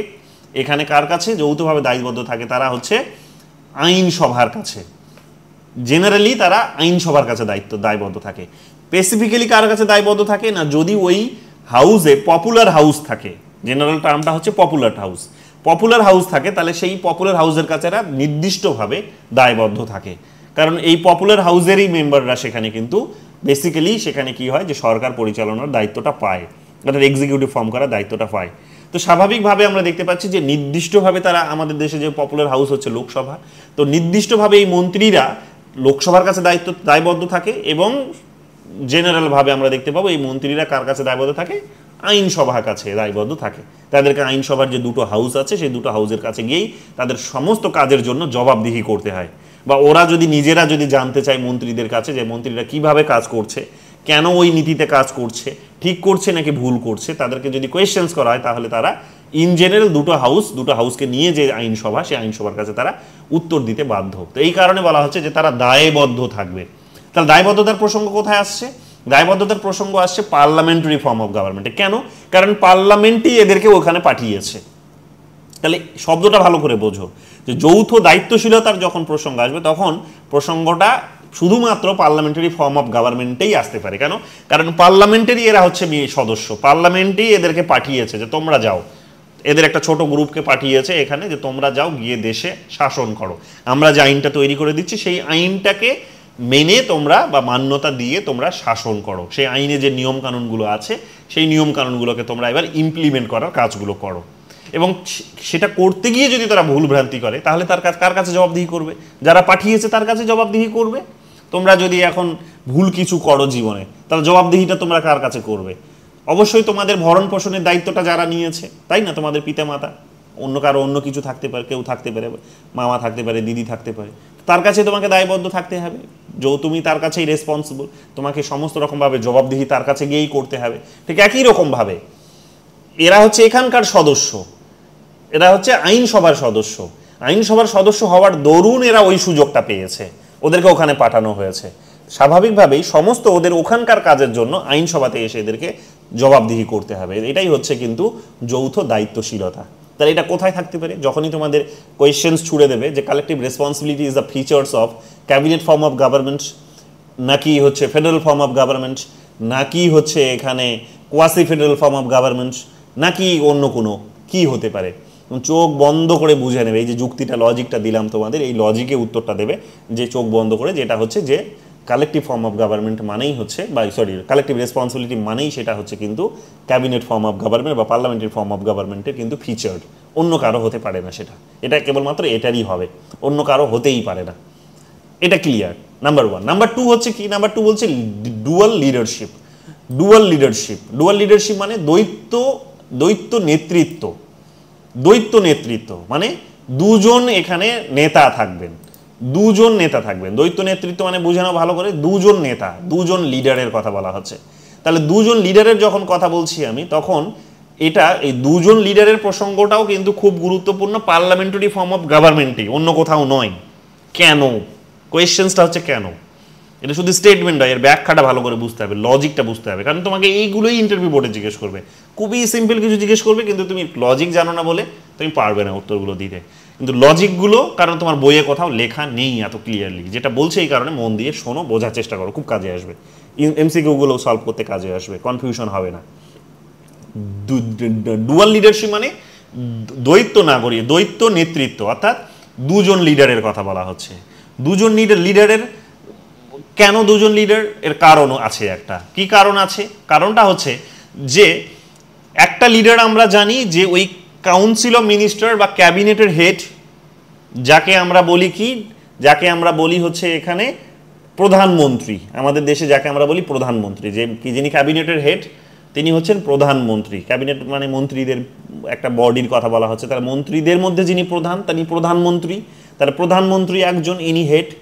আর একটা হেড হচ্ছে এখানে, যেহেতু দুজন বলেছে, তাহলে আরেকটা হেড বা আরেকটা নেতা হচ্ছে এটা, এবং তিনি হচ্ছেন সরকারের, যিনি প্রধানমন্ত্রী তিনি হচ্ছেন সরকারের প্রধান। আর একটা এখানে লিডার বা নেতা রাখা হয়েছে, সেইটা হচ্ছে কি রাষ্ট্রের লিডার বা রাষ্ট্রের প্রধান। তাহলে রাষ্ট্রের প্রধান একজন আর অন্যজন হচ্ছে এখানে সরকারের প্রধান। তাহলে রাষ্ট্রের প্রধান কে? রাষ্ট্রের প্রধান হচ্ছে যারা মন্ত্রীদের মধ্যে যিনি হেড তিনি। আর রাষ্ট্রের প্রধান হচ্ছেন রাষ্ট্রপতি, আর সরকারের প্রধান হচ্ছেন প্রধানমন্ত্রী, মন্ত্রীদের মধ্যে যিনি প্রধান তিনি। এখন এখানে দুজন কেন? প্রশ্ন হচ্ছে যে দুজন কেন? তুমি বললে, তোমাকে হয়তো প্রশ্ন ছুড়ে দিল ডুয়াল লিডারশিপ এটা কোন দেশের শাসন ব্যবস্থা, মানে কোন ফর্ম অফ গভর্নমেন্টের ফিচার্স, তুমি বললে এটা পার্লামেন্টের ফর্ম অফ। কোয়েশ্চেন হচ্ছে কেন, বোঝাও এটা ব্যাখ্যা করে। এখন প্রশ্নের এটার উত্তর হচ্ছে যে যেহেতু পার্লামেন্টারি ফর্ম অফ গভর্নমেন্টে পার্লামেন্টের এই বডিটা 5 বছর অন্তর অন্তর যেহেতু নির্বাচিত হচ্ছে, নির্বাচন হওয়ার যেহেতু একটা টাইম পিরিয়ড থাকছে, টাইম পিরিয়ড বা একটা ব্যবস্থা থাকছেই যে 5 বছর অন্তর অন্তর তাদেরকে জনগণের কাছে অগ্নি পরীক্ষা দিতে হবে যে তারা আদৌ ভালো কাজ করেছে নাকি খারাপ কাজ করেছে। তো যারা ভালো কাজ করেছে জনগণ তাদেরকে আবার পুনরায় চুজ করবে, যারা খারাপ কাজ করেছে ডেফিনেটলি তাদেরকে চুজ করবে না। তাহলে এই নির্বাচনী প্রক্রিয়ায় তোমরা জানো যে দীর্ঘ মানে 1-1.5 মাস 2 মাস লেগে যায়, আমাদের দেশে তো তাই হয়, 1.5 মাস 2 মাস ধরে এই সমস্ত প্রসেস চলতেই থাকে। এখন এই যে সময়টা, এই সময়ে দেখবে পুরো ওই বডিটার সমস্ত মেম্বারদেরকে রিজাইন করতে হয়, কারণ তার টার্মটা শেষ হয়ে গেছে। সে যদি পদে বসে থাকে তাহলে পদে বসে থেকে নির্বাচনী ব্যবস্থাটাকে তো ভায়োলেট করতে পারে। তো সেই কারণে তাকে বলা হয়েছে যে তোমার কাজ শেষ, তুমি এবার বিলুপ্ত, তুমি এবার বিদায় নাও, তোমার পাওয়ার শেষ, তোমাকে আবার নতুন করে জিতে আসতে হবে। এখন যেহেতু এই বডিটাকে 5 বছর অন্তর অন্তর বডির প্রত্যেকটা মেম্বারকে, যারা মন্ত্রী ছিল কিংবা যারা মন্ত্রী ছিল না, যারা সাধারণ এমপি ছিল, যারা হয়তো বিরোধী নেতা ছিল, বিরোধী সদস্য ছিল, তারা প্রত্যেককেই যেহেতু অগ্নি পরীক্ষাটা দিতে হচ্ছে, তাই এখানে আমরা দেখতে পাই কি যে শাসকের যে কাজটা বা মন্ত্রীদের যে নীতি তৈরি করার যে কাজটা বা বডিটা, ওটার মধ্যে একটা ভ্যাকান্সি তৈরি হয়। তো তখন দায়িত্বটা কে পালন করবে, তো এই কারণে এখানে প্রসঙ্গ ক্রমে এখানে গুরুত্বপূর্ণ হয়ে যায়। তার মানে এদের উপরে একটা বডি, একটা হেড রাখতে হবে, এখানে একটা হেড রাখতে হবে, এটা একটা লজিক এখানে রাষ্ট্রপতির পদটা রাখার জন্য, যে রাষ্ট্রপতি তাহলে কি করবে, যে তিনি ওই সময় সমস্ত দায়িত্বগুলো নিজের কাঁধে নিতে পারবেন। যদিও সেই সময় আমাদের দেশে দেখবে সমস্ত মন্ত্রীদের কার্যকলাপ, সমস্ত মন্ত্রীরা রিজাইন করে যায়, কিন্তু শুধুমাত্র প্রধানমন্ত্রীর পদটা অ্যাক্টিভ থাকে, এক্সেপশনাল কেস শুধুমাত্র এটা। বাংলাদেশে যদি আবার দেখো এটা আবার কমপ্লিটলি ভিন্ন কিছু, বা বাংলাদেশে দেখবে সেখানে এন্টারিম গভর্নমেন্টের আইডিয়া, পৃথিবীর আর কোনো দেশে এই আইডিয়া নেই, বাংলাদেশে একমাত্র আছে। ঠিক আছে, নতুন নতুন সব ফিচার্স তোমরা পাবে, এবং সেটাকেও তারা মডিফাই করার জন্য এইবার দেখবে কনস্টিটিউশনে দেখবে রিফর্মস করছে। এখন বিষয়টা হচ্ছে যে আমরা কি দেখতে পেলাম এখানে, আমরা দেখতে পেলাম যে এটা একটা রিজনস যে দুজন লিডার রাখাটা তার মানে গুরুত্বপূর্ণ, যে এরা যখন নির্বাচনের কাজে ব্যস্ত, নিজেদেরকে জনগণের কাছে গিয়ে অগ্নি পরীক্ষায় পাশ করাতে ব্যস্ত, তখন এখানে কিন্তু ভ্যাকিউম তৈরি হয়। তাহলে সেই ভ্যাকিউমটা থাকা তো দেশের মধ্যে ঠিক নয়, তখন দায়িত্বটা কার কাঁধে চলে যাবে, দায়িত্বটা তখন রাষ্ট্রপতির কাঁধে চলে যাবে। তাছাড়াও এদেরকে শপথ গ্রহণ করানো, এদেরকে নতুন করে নিয়োগ করানো, এটার জন্য তো এদের উপরে কাউকে থাকতে হবে, তবেই তো এদের নিয়োগটা ঠিকঠাকভাবে, তাহলে কে থাকবে, তাহলে সেইটার লজিকও হচ্ছে যে সেখানে কিন্তু রাষ্ট্রপতিকে রাখা হয়েছে যে উনি এদেরকে নিয়োগ করবেন। এটা একটা কারণ রাষ্ট্রপতির পদটা রাখার। এবার রাষ্ট্রপতির পদটা কেন রাখা হয়েছে, এটা তো বুঝলাম আমরা যে সরকারের যিনি প্রধান বা সরকার বা এক্সিকিউটিভের পুরো বডিটা যেহেতু অগ্নি পরীক্ষার মধ্যে দিয়ে যেতে হয়, তাই এদের একজন লিডারের তো একটা মানে কি বলবো যে লিডারগুলোকেও মানে কি বলবো যে অগ্নি পরীক্ষায় যেতে হচ্ছে যেহেতু, তাই একটা ভ্যাকান্সি তৈরি হচ্ছে। সো একটা লিডার এখানে আমরা বুঝলাম, মন্ত্রীদের একটা লিডার আছে, প্রধানমন্ত্রী। রাষ্ট্রপতির পদটা কেন গুরুত্বপূর্ণ, প্রধানমন্ত্রী তো আছে এনাফ। তো একটা লজিক তো বুঝলে যে এদের ভ্যাকান্সির কারণে রাষ্ট্রপতির পদটা গুরুত্বপূর্ণ হয়ে উঠছে, থাকতেই হবে। আর দ্বিতীয় রিজনসটা হচ্ছে রাষ্ট্রপতির পদটা রাখা যায়, রিজনসটা হচ্ছে যে রাষ্ট্রপতি বেসিক্যালি আমরা জানি কি যে রাষ্ট্রপতির পদটা বেসিক্যালি রাখা হয় এই কারণেও যে রাষ্ট্রপতি রাষ্ট্রের তিনি হচ্ছেন হেড, রাষ্ট্রের হেড আমরা জানি যে রাষ্ট্র একটা হচ্ছে কি অ্যাবস্ট্রাক্ট নোশন। এখন অ্যাবস্ট্রাক্ট নোশন আমরা জানি যে যেহেতু এখানে এক প্রকার আমাদের দেশে কি বলবো যে মানে রাষ্ট্রপতির এই যে পদ, মানে রাষ্ট্রপতিটাকে কিভাবে জাস্টিফাই করবো তোমাদের সহজ করে, রাষ্ট্রপতি এখানে রাষ্ট্রের যেহেতু হেড, রাষ্ট্রপতি এখানে রাষ্ট্রের আমরা জানি রাষ্ট্রের হেড হওয়ার দরুন তিনি আমরা জানি যে তার সমস্ত কাজগুলো তাকেই সম্বোধন করতে হয়, তিনি তো রাষ্ট্রের হেড, তাহলে তিনি রাষ্ট্রের হেড যদি হয় তার মানে তিনি সমস্ত কাজগুলো করবেন, কিন্তু সমস্ত কাজগুলো তিনি করেন না করার কারণটা কি, তার কারণটা হচ্ছে যে তিনি জনগণের সরাসরি ভোটে নির্বাচিত হয়ে আসেন না, তিনি জনগণের কাছেও দায়বদ্ধ থাকেন না। কিন্তু এই যে তার আন্ডারে এই যে যারা জনগণ যাদেরকে নির্বাচিত করলো তাদের আন্ডারে তিনি কাজ করছেন, মানে জনগণ যাদেরকে নির্বাচিত করলো তারা ওই রাষ্ট্রপতির আন্ডারে এসে কাজ করছে, রাষ্ট্রপতির নামেই সমস্ত কাজগুলো করছে। তো প্রধান কাজটা কিন্তু রাষ্ট্রের, কিন্তু যেহেতু আমরা রাষ্ট্রের আইডিয়াটাকে এতটা সরাসরি বুঝি না, বা রাষ্ট্রের আইডিয়াটিকে আমরা ফিলোসফিক্যালি আমরা জানি যে সেটাকে অনেক কিছুই তার লিমিটেশনস আছে। এখন বিষয়টা হচ্ছে যে রাষ্ট্রের আইডিয়াটিকে এই কারণে রেখে দেওয়া হয়েছে, রাষ্ট্রের লিডারের আইডিয়াটিকেও রেখে দেওয়া হয়েছে, এবং রাষ্ট্রের লিডার এসে কি করবেন যে শুধু তত্ত্বাবধায়কের কাজগুলো এক প্রকার করবেন, নিয়োগের কাজগুলো করবেন, এবং এক প্রকার কি করবেন তার নামেই সমস্ত কাজগুলো পরিচালনা হবে। তো তিনি এক প্রকার নামমাত্র শাসক হিসেবে রয়ে যাবেন। যাদেরকে শাসন করবেন তারা হবেন মন্ত্রী, যারা শাসন করবে তারা হচ্ছে মন্ত্রী, এবং মন্ত্রীদেরকে উনি শাসন করবেন। মন্ত্রীদেরকে তিনি দেখবেন যে ঠিকঠাকভাবে মন্ত্রীরা কাজ করছে কিনা। মন্ত্রীরা যা কিছু করবে তারা রাষ্ট্রপতির হয়েই করবে, রাষ্ট্রপতির হয়ে না হয়ে তারা করতে পারবে না, অর্থাৎ তাদেরকে সমস্ত কাজ রাষ্ট্রপতির নামেই করতে হয়। সো এইটা হচ্ছে একটা বেসিক আইডিয়া, যে ডুয়েল লিডারশিপের আইডিয়াটা বেসিক্যালি ওই জায়গা থেকে এসেছে, যে একটা ভ্যাকিউম তৈরি হয়, ভ্যাকিউমের জায়গায় ওটা গুরুত্বপূর্ণ হতে পারে, আর লিডার, রাষ্ট্র তো একটা সুপ্রিম বডি, তার তো একটা লিডার তো থাকতেই হবে, এবং কিন্তু তাকে নমিনাল করার একটা বড় রিজনস হচ্ছে যে জনগণের ভোটে সে নির্বাচিত হয় না। তো জনগণের ভোটে যেহেতু নির্বাচিত হয় না, তাই নামমাত্র সে শাসক, জনগণের কাছে দায়বদ্ধ থাকে না, কিন্তু জনগণ যাদেরকে নির্বাচিত করেছে তারা এখানে হচ্ছে কি রিয়েল শাসক, ঠিক আছে, তারা হচ্ছে এখানে প্রধান শাসক। তো এটা হচ্ছে বেসিক আইডিয়া, ডুয়েল লিডারশিপের আইডিয়াটা সেখান থেকে এসেছে। সো তোমরা ইউকেতে সেটা দেখতে পাবে, রাজা বা রানীর হয়েই দেখবে তাদের যে সেখানে ক্যাবিনেট আছে তাদেরকে কাজ করতে হয়, রাজা বা রানীর নামে কাজ করতে হয়, যা কিছু করে তারা রাজা রানীর কাছ থেকে পারমিশন নিয়ে এসে করে। শুরুতে এই কারণে রাজা রানী তাদেরকে নিয়োগ করে দেয়, তারপরে বলে যে ঠিক আছে যা কিছু করছো আমাকে দিয়ে খালি এখানে সই করিয়ে নিয়ে যেও।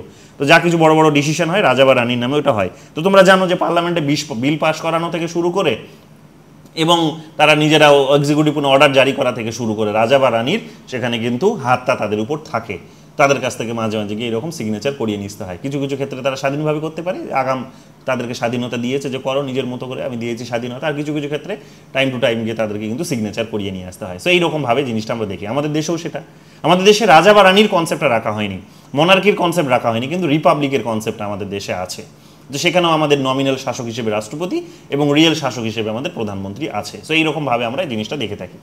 ফিউশন অফ পাওয়ার দেখতে পাই, যখন cabinet of form of government বা পার্লামেন্টারি ফর্ম অফ গভর্নমেন্টের প্রসঙ্গ আসবে তখন সেখানে ফিউশন অফ পাওয়ারের প্রসঙ্গ আসবে।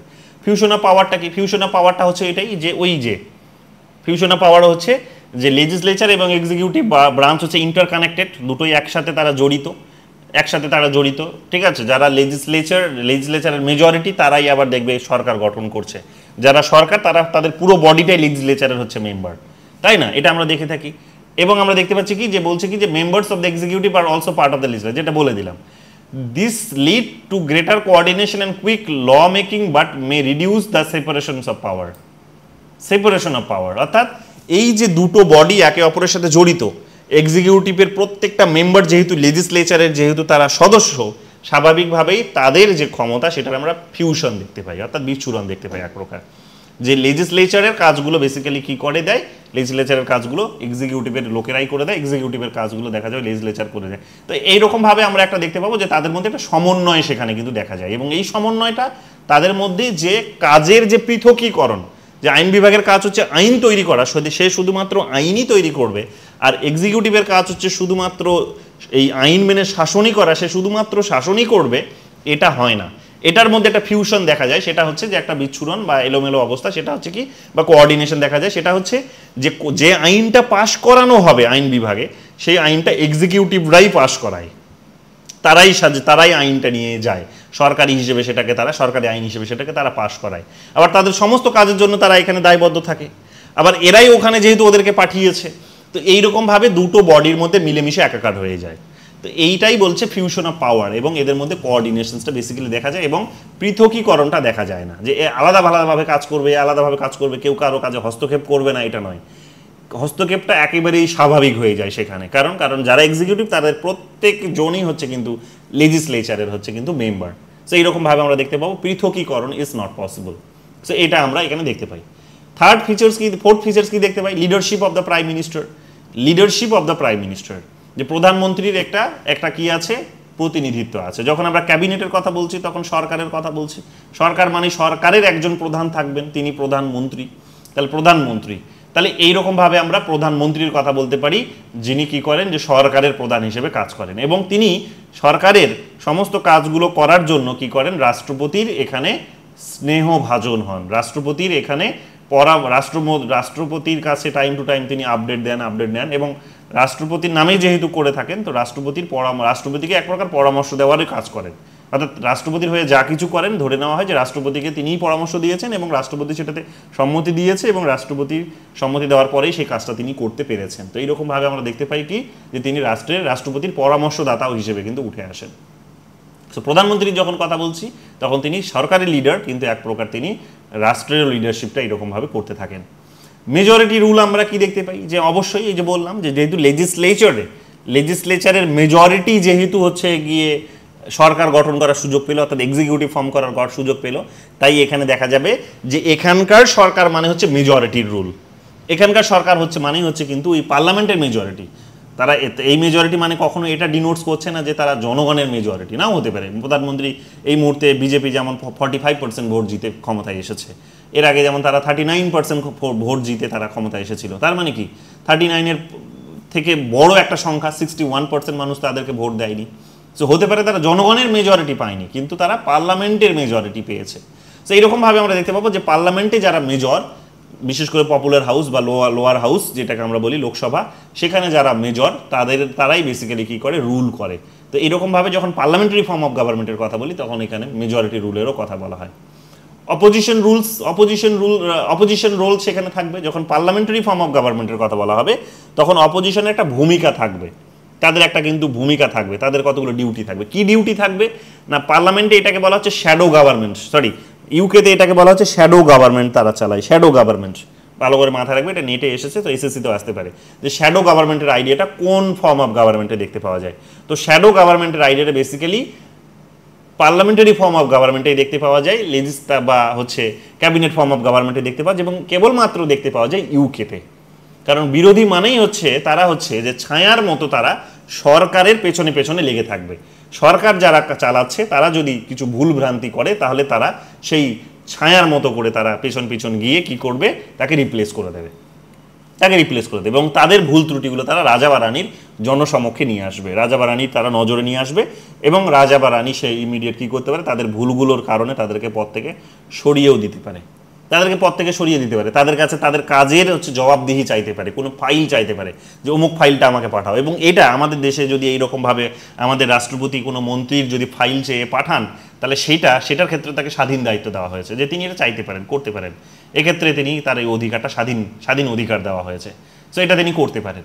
সো এইরকমভাবে আমরা দেখতে পাবো যে অপোজিশনস বেসিক্যালি একটা কি করে, যে শ্যাডো গভর্নমেন্টের কাজ করে। অপোজিশন ছায়ার মতো হচ্ছে সরকারের পেছনে লেগে থাকে, যা কিছু ভুল ভ্রান্তি তারা করছে সেটাকে তারা কিন্তু নজরে রাখে নিজেদের, এবং এইরকমভাবে সেইটাকে তারা রাষ্ট্রপতির নজরে নিয়ে আসে, কিংবা তার সাথে সাথে আমরা দেখতে পাবো জনগণই যেহেতু শেষ কথা বলবে, জনগণই যেহেতু তাদেরকে আবার নির্বাচনে জিতিয়ে নিয়ে আসতে পারে, তো জনগণের জনসমক্ষে নিয়ে আসে, দেখো আমি সরকারের অমুক ভুলটা ধরেছি, তো ওরা ভুল করেছে, তা ওদেরকে পদ থেকে সরাও, আমাকে পদে বসাও। তো এইরকমভাবে আমরা দেখতে পাবো যে অপোজিশনস এখানে কি করে, যে ছায়া বা শ্যাডো গভর্নমেন্টের ভূমিকাটা পালন করে। তাদের একটা গুরুত্বপূর্ণ রোল আছে ডেমোক্রেসিতে, সরকারকে এইরকমভাবে তাদের ভুলভ্রান্তিগুলো ধরিয়ে দিয়ে তাদেরকে ঠিকভাবে কাজ করার ক্ষেত্রে দায়বদ্ধ রাখার একটা গুরুত্বপূর্ণ ভূমিকা তারা পালন করে। এটা আমরা দেখতে পাবো, এটা একটা গুরুত্বপূর্ণ ফিচার্স। ফ্লেক্সিবল, তাদের একটা 10 years আছে, অর্থাৎ তাদের একটা কার্যকালের মেয়াদ আছে। কার্যকালের মেয়াদটা কি ফ্লেক্সিবল কেন? এটা ফ্লেক্সিবল তার কারণ এটা মানে আমরা জানি যে সেটাকে প্রায় প্রত্যেক 5 বছর অন্তর 4 বছর অন্তর এক একটা দেশে এক রকমের হয়, এবং আমরা জানি যে এটাকে টাইম টু টাইম কোনো দেশে যেহেতু ফ্লেক্সিবল বলেছে, তো কোনো দেশে এটাকে এক্সটেন্ডও করা যায়। যেমন আমাদের দেশে যদি এইরকম কোনো সিচুয়েশন তৈরি হয়, যে এমার্জেন্সি ধরো সিচুয়েশন তৈরি হয়েছে, বা দেশে হয়তো নির্বাচন করানোর মতো এনভায়রনমেন্ট নেই কোনো কারণে, তাহলে সেখানে 5 বছর থেকে 5.5 বছর 6 বছরও হতে পারে সরকারের মেয়াদ, তাই না? এটার জন্য আমরা জানি যে পার্লামেন্টে বিল পাস করাতে হয়, করে এটা করতে হয়। তো এই কারণে এটাকে বলা হচ্ছে ফ্লেক্সিবল।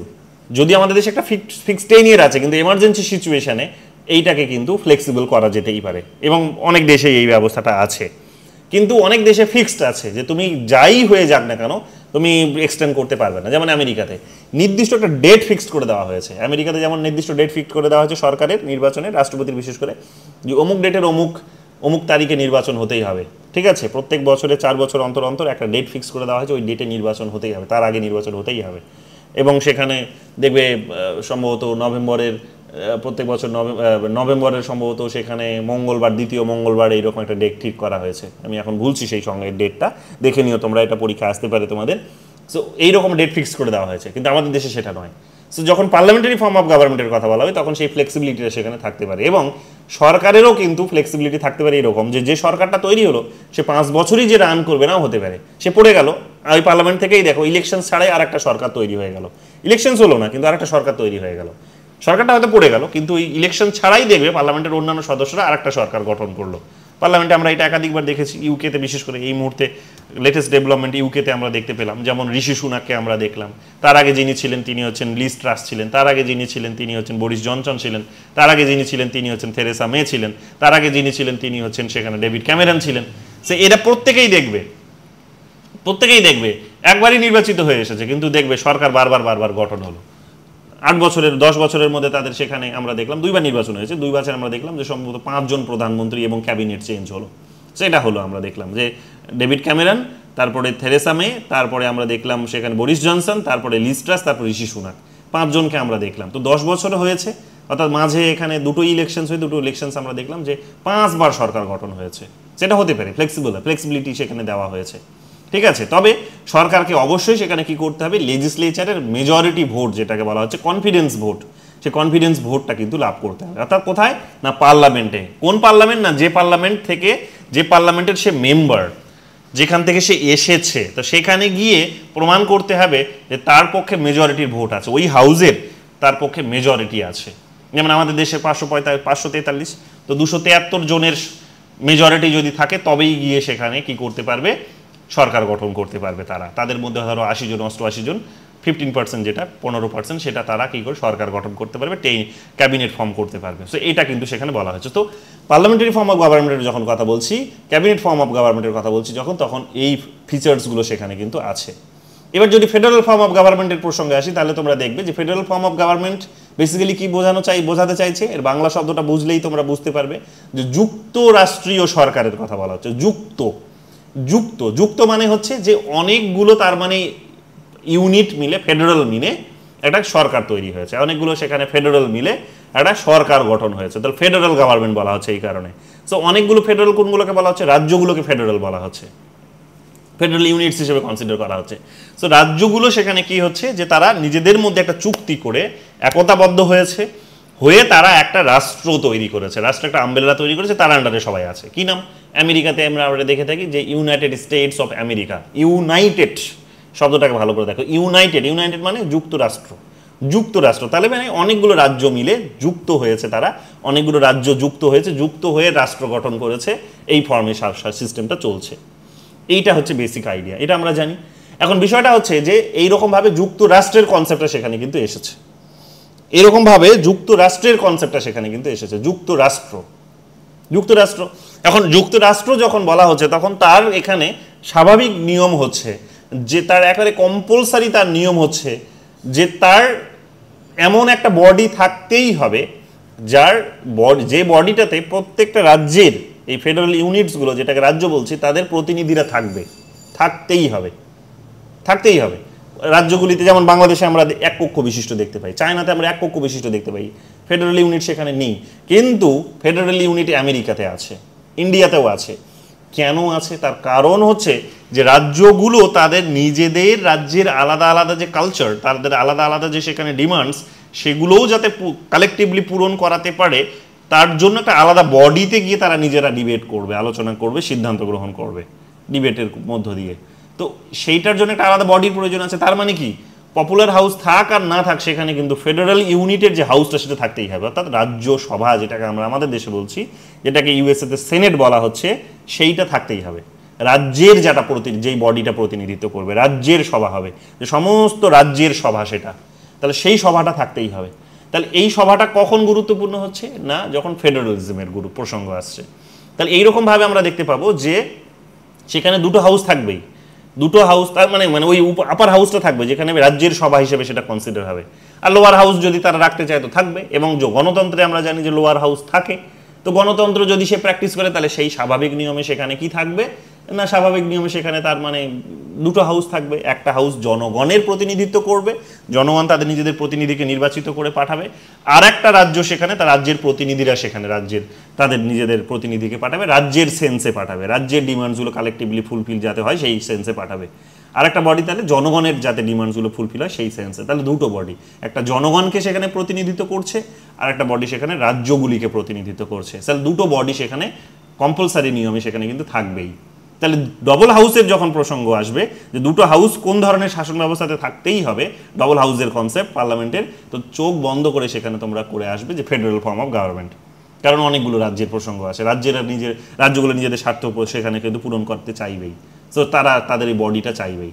হ্যাঁ, তো এটা আমরা দেখতে পাচ্ছি যে সেখানে এই কারণে যারাই ফেডারেল তাদের প্রত্যেকটা দেশেই দুটো হাউস আছে, একটা হাউস তুমি কোথাও পাবে না। যারাই ফেডারেল তাদের হাউসে দুটো করে আছেই, ঠিক আছে, থাকতেই হবে, আপার হাউস তাদের থাকতেই হবে, এবং আপার হাউসেই বেসিক্যালি এক একটা দেশে এক এক রকমভাবে ডিসাইড করে। তো জেনারেলি একটা ট্রেন্ড হচ্ছে যে আপার হাউসেই রাজ্যের প্রতিনিধিরা সেখানে প্রতিনিধিত্ব করে, এটা আমরা দেখতে পাই। দ্বিতীয় প্রসঙ্গ এখানে যেটা লেখা আছে সেটা হচ্ছে ডিভিশন অফ পাওয়ার্স, ওটার মেনশন এখানে নেই, যেটা তোমাদের বললাম সেটা হচ্ছে, কিন্তু ওটা লিখে নিতে পারো তোমরা। দ্বিতীয় এখানে দেখো ডিভিশন অফ পাওয়ার্সের কথা বলা হচ্ছে, ডিভিশন অফ পাওয়ার্স, যে ক্ষমতার এখানে কি থাকবে, ক্ষমতার ভাগাভাগি হবে। ক্ষমতার ভাগাভাগি মানে হচ্ছে এক প্রকার ডিভিশন মানে পৃথকীকরণ বলতে পারো, ডিভিশন পৃথকীকরণ বা সেপারেশন মানে পৃথকীকরণ, ডিভিশন মানে আলাদা আলাদা ক্ষমতা, হ্যাঁ, আলাদা আলাদা তুমি ভাগ করে দিয়েছো।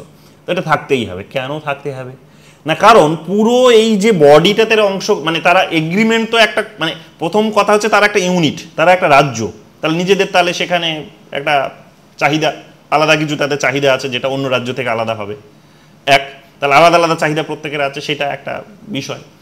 তাহলে একটা সে ফেডারেল ইউনিট হিসেবে সে কনসিডার করছে, এবং সমস্ত রাজ্যগুলো মিলে একটা তারা বডি তৈরি করেছে যেটার নাম দিয়েছে তারা রাষ্ট্র। তার রাষ্ট্রে একটা নাম থাকতে পারে, যেমন আমেরিকা হতে পারে। সো তারা সেটাকে আর একটা কালেকটিভ নাম দিয়েছে। সো তারা কালেকটিভ নাম দিয়েছে, যেটা তারা বলছে যে আমরা ওটার আন্ডারে আছি, তাহলে ওর একটা আলাদা ডিসিপ্লিন আছে, সে সকলকে নিয়ে ভাববে। ওর ডিসিপ্লিনটা হচ্ছে যে আমি সকলকে, সমস্ত রাজ্যগুলোই আমার কাছে সমান, আমি সবাইকে সমান চোখে দেখব। তাহলে সমান চোখে দেখতে হলে আমি নিউট্রালি সেখানে ডিসিশন নেব, নিউট্রাল ডিসিশন আমার কাছে গুরুত্বপূর্ণ হবে। আর রাজ্যগুলো বলছে যে আমি ওর থেকে আলাদা, তাহলে আমার মতো করে আলাদা আমিও গুরুত্ব পাবো। তাহলে এখানে দুটো এই কারণে বডি উঠছে, একটা বডি হচ্ছে কি সবার বডি, আর একটা বডি হচ্ছে সে নিজেই নিজের বডি। তাহলে এইরকমভাবে আমরা দেখতে পাচ্ছি যে মানে রাজ্যগুলো নিজের বডির কথা বলা হচ্ছে, তাহলে রাজ্যগুলো একটা বডি, আর হচ্ছে এখানে সবাইকে নিয়ে যে বডিটা তৈরি হলো যেটাকে বলা হচ্ছে কেন্দ্র, যেখানে সবাই থাকবে, তো এই কেন্দ্রটার একটা বডি। তাহলে রাজ্য আর কেন্দ্র এই দুটো বডি সেখানে তৈরি হলো। এই দুটো বডির মধ্যে ক্ষমতার ভাগাভাগিটাও কিন্তু খুব গুরুত্বপূর্ণ। সব ক্ষমতাগুলো যদি তুমি কেন্দ্রকে দিয়ে দাও, তাহলে সে রাজ্য যে কারণে সেখানে সে মানে মানে যুক্তরাষ্ট্রে পরিণত হলো, হ্যাঁ, তার যুক্তরাষ্ট্রে পরিণত হওয়ার হয়তো সেখানে তার লজিকটা কাজ করবে যে তুমি যেহেতু আমার আমব্রেলার নিচে আসতে এসেছো, তাই আমার নিয়ম নীতিগুলো মেনে চলতে হবে। কিন্তু তার সাথে সাথে তার কি হবে না, নিজের রাজ্যের যে আলাদা চাহিদাগুলো আছে সেগুলো ভায়োলেট হবে, তো সে সেটা কখনো চায় না। তো সেই কারণে এখানে কি করা হচ্ছে, সে তার ডিমান্ডটাই থাকে, যুক্তরাষ্ট্রের ডিমান্ডটাই থাকে যে একটা নীতি তৈরি হবে সকলের উপর, যেটা অ্যাপ্লাই হবে, যেটা হচ্ছে যুক্তরাষ্ট্রীয় নীতি, মানে যেটা হচ্ছে কেন্দ্রীয় নীতি। আর একটা নীতি হবে যে রাজ্যগুলোর জন্য আলাদা আলাদা আলাদা আলাদা আলাদা নীতি। তাহলে এখানে যখন ক্ষমতা ভাগ করা হবে কেন্দ্রের আর রাজ্যের, মানে ক্ষমতা যখন ভাগাভাগি বা কোনো একটা বিষয়ের উপর যখন কাজ করা হবে, অনেকগুলো বিষয় থাকতে পারে। এখন কোন বিষয়টার উপর কে কাজ করবে, কোন বিষয়টার উপর কে কাজ করবে না, সেইটার একটা ভাগাভাগি হবে, সেটার পলিসি প্রপার ডিভিশন হবে সেখানে, অর্থাৎ কাজের ডিভিশন যেটাকে বলা হচ্ছে ক্ষমতার ডিভিশন। তাহলে কেন্দ্রকে আলাদা দেওয়া হয়েছে যে বিচার করবে শুধুমাত্র প্রত্যেকটা রাজ্যকে সমান চোখে দেখার জন্য একটা সেন্ট্রালি ডিসিশন নেবে, আর রাজ্যগুলোর জন্য আলাদা থাকবে কারণ তার আলাদা ডিমান্ডস আছে। সেই রকমভাবে কেন্দ্র এবং রাজ্যের মধ্যে ক্ষমতা ভাগাভাগি করে দেওয়া হলো। তো ক্ষমতা ভাগাভাগির কনসেপ্টটা ওখান থেকে আসছে, ঠিক আছে। তো এইরকমভাবে কেন্দ্র এবং রাজ্যের মধ্যে ক্ষমতা ভাগাভাগি হয়েছে। এই উদ্দেশ্যে আমরা জানি আমাদের দেশে যদি বলো তাহলে তিনটে তালিকা আছে, union list, state list, concurrent list. Union লিস্টে শুধুমাত্র ইউনিয়নই সব ডিসিশনসগুলো নেয়, কেন্দ্রীয় সরকারি সব ডিসিশন নেয়। রাজ্যের তালিকা বা স্টেট লিস্ট যেটা, সেটা আমরা রাজ্যগুলো তাদের নিজেদের ডিসিশনগুলো নিজেরা নিতে পারে, সেখানে কেন্দ্র ছড়ি ঘোরাতে পারবে না। আর কনকারেন্ট লিস্ট যেটা আছে, যেটাকে আমরা বলি যুগ্ম তালিকা, সেই যুগ্ম তালিকায় কেন্দ্র এবং রাজ্য যুগ্মভাবে সিদ্ধান্ত নিতে পারে, তাদের দুজনেরই ক্ষমতা সেখানে ইকুয়াল আছে, তাই না। তো যুক্তরাষ্ট্রীয় কাঠামোতে এইগুলো ইকুয়াল থাকে। আমাদের দেশে যদিও এটা সেন্ট্রাল টেন্ডেন্সিস আছে যে দুটো আইন তৈরির মধ্যে, যুগ্ম তালিকায় আবার দেখা গেলো দুজনে আলাদা আইন তৈরি করেছে, তাদের মধ্যে বা যদি দ্বন্দ্ব হয় তাহলে জিতবে কার আইনটা, তাহলে আবার কেন্দ্রের আইন জিতবে। তো এই কারণে আবার বলা হচ্ছে যে সেন্ট্রাল টেন্ডেন্সিস এটা। তো যাই হোক, এখন বিষয়টা হচ্ছে যে এইগুলো আমরা দেখতে পাই। এখন এগুলো হচ্ছে সাধারণ বিষয়, এগুলো আমরা জানি। তাহলে ডিভিশন অফ পাওয়ারটা এই কারণে কিন্তু খুব গুরুত্বপূর্ণ। রিটেন কনস্টিটিউশনটা সেখানে খুব গুরুত্বপূর্ণ। কোথায় না ফেডারেলে। কেন গুরুত্বপূর্ণ এটা ভালো করে বুঝতে হবে তোমাদের। রিটেন কেন, রিটেন লিখিত কেন হতে হবে? ওইখানে তো লিখিত ছিল না ইয়েতে, যেটা হচ্ছে ইউনিটারি ফর্ম অফ গভর্নমেন্ট। সেখানে তো ইউনিটারি ফর্ম অফ গভর্নমেন্টে সেটা লিখিত হয় না জেনারেলি, মানে এককেন্দ্রিক যে সরকার সেখানে তো লিখিত হয় না। কিন্তু কিন্তু কিন্তু যেখানে যুক্তরাষ্ট্রীয় সরকার থাকে সেখানে লিখিত কেন প্রশ্ন তোমাকে করতেই পারে ইন্টারভিউ বোর্ডে, যে এককেন্দ্রিক শাসন ব্যবস্থা যেখানে সেখানে লিখিত হয় না, কিন্তু দ্বিকেন্দ্রিক বা হ্যাঁ দ্বিকেন্দ্রিক শাসন ব্যবস্থা কিংবা যুক্তরাষ্ট্রীয় যেখানে শাসন ব্যবস্থা আছে সেখানে সংবিধান লিখিত হওয়াটা কম্পালসারি কেন, থাকেই কেন, বাধ্যতামূলক কেন? তার স্বাভাবিক শর্ত হচ্ছে এটাই যে যখন ওই যে রাজ্যগুলো গেছে যুক্ত হয়েছে একটা আমব্রেলার আন্ডারে, কিন্তু সে যুক্ত হলেও তার নিজের সমস্ত অধিকারগুলো সে ত্যাগ করেনি, তো তখন দেখা যাচ্ছে কি ক্ষমতার ভাগাভাগি হচ্ছে। ক্ষমতার ভাগাভাগি এই উদ্দেশ্যে তোমাকে আলাদা আলাদা তালিকা তৈরি করতে হচ্ছে, যে এই তালিকায় ও কাজ করবে, এই তালিকায় সে কাজ করবে, আর অমুক তালিকায় দুজনে মিলে কাজ করবে, তোমাকে তৈরি করতে হলো। এখন এই কাজগুলো যে ওরা করবে এবং একে অপরের কাজে যে হস্তক্ষেপ করবে না, তার গ্যারান্টি কোথায়? তার গ্যারান্টিটা কে দেবে যদি লিখিত না থাকে? এই তালিকাটা যদি লিখিত না হয়, তালিকাটা কোন নিয়মে পরিচালিত হবে সেটা যদি লিখিত না হয়, তো এই কারণে এখানে বলা হচ্ছে যে যখন তুমি ভাগাভাগির প্রসঙ্গ করছো তখন শুধু মুখের কথাতে হলে হবে না, এটা লিখিত আকারে থাকতে হবে, কারণ নইলে দ্বন্দ্ব তৈরি হতে পারে। ভাগাভাগি করতে গিয়ে দ্বন্দ্ব তৈরি হয়। বাড়িতে আমাদের এটা হয় না যে খাবারটা আমরা ভাই বোনেদের মধ্যে এগুলো হয় অনেক সময়, দেখবে যে এর খাবার ও খেয়ে নিয়েছে, তার খাবার সে খেয়ে নিয়েছে, এটা হয় কিন্তু দেখবে। হ্যাঁ, কেন হলো? তার কারণটা কোথাও লিখিত আকারে লেখা নেই, তো ও চুপ করে ওই কারণে কিন্তু টুক করে খেয়ে নিল, ওর খাবারটা ফুরিয়ে দিল, লেখা নেই কোথাও, ও ভায়োলেট করে দিল। কিন্তু যদি কোথাও লেখা থাকতো তাহলে ও কিন্তু হাত দেওয়ার আগে 10 বার ভাবতো। এমন নয় যে হাত দেয় না, লেখা আছে বলে সে হাত দিল না, খেলো না, তা নয়। তাও পরেও আমরা দেখতে পাই যে সে ইচ্ছে করেই তা বদমাশি করে খেয়ে নিল, কিন্তু যেহেতু লেখা আছে সেখানে, তাই সে জানে যে এই লেখাটাকে আমি যদি ভায়োলেট করি আমার পানিশমেন্টও হতে পারে, আমি এটাকে আমি এড়িয়ে যেতে পারবো না। আর যেহেতু লেখা নেই, তাই অনেক সময় এটা কি করে যে সে ওইটা বদমাশি করে খেয়ে নিলেও অনেক সময় এর বোঝা যায় না। হ্যাঁ, তো এটা অনেক সময় কি হয়, যেহেতু লেখা আছে, লেখা থাকাটা এই কারণে গুরুত্বপূর্ণ। সংবিধান হচ্ছে তো নিয়মের দলিল, তো নিয়মের দলিলটাই হচ্ছে লিখিত আকারে হতে হয়। কেন? তার কারণ মুখের কথাতে হবে না। ভাগাভাগি যেটা আমি করলাম সেগুলো যদি কেউ কারো কাজে এবার মানে এরিয়াতে যদি হস্তক্ষেপ করতে শুরু করে তখন তো মুশকিল হবে, দ্বন্দ্ব তৈরি হবে। তো দ্বন্দ্ব যাতে না হয় সেই কারণে লিখিত থাকতে হবে, যাতে ওই লেখাটা প্রত্যেকে যাতে দেখে নিজেদেরকে নিজেদের মতো করে শাসন করতে পারে, কেউ কারো যাতে এখতিয়ারে হস্তক্ষেপ না করে। তো লেখা থাকাটা কিন্তু এই কারণে গুরুত্বপূর্ণ। সো যেখানে তোমরা দেখবে যে এই ফেডারেল ফর্ম অফ গভর্নমেন্ট আছে সেখানে সংবিধান সবসময় লিখিত আকারের হয়। যেমন ইউকেতে তোমরা দীর্ঘদিন ধরে দেখলে যে কনস্টিটিউশন ছিলই না, এই জাস্ট কয়েক বছর হলো তারা নিয়ে এসেছে। আমেরিকাতে দেখবে তাদের কনস্টিটিউশন আছে, স্ট্রং একটা কনস্টিটিউশন আছে, যখন তখন তুমি তাকে বদলাতে পারবে না। ইন্ডিয়াতেও তোমরা জানো যে আমরাও মোটামুটি যুক্তরাষ্ট্রীয় কাঠামোটাকেই গ্রহণ করি, যদিও আমাদের সেন্ট্রাল টেন্ডেন্সিস আছে, কিন্তু তারপরও আমরা সেখানে কিন্তু গ্রহণ করি।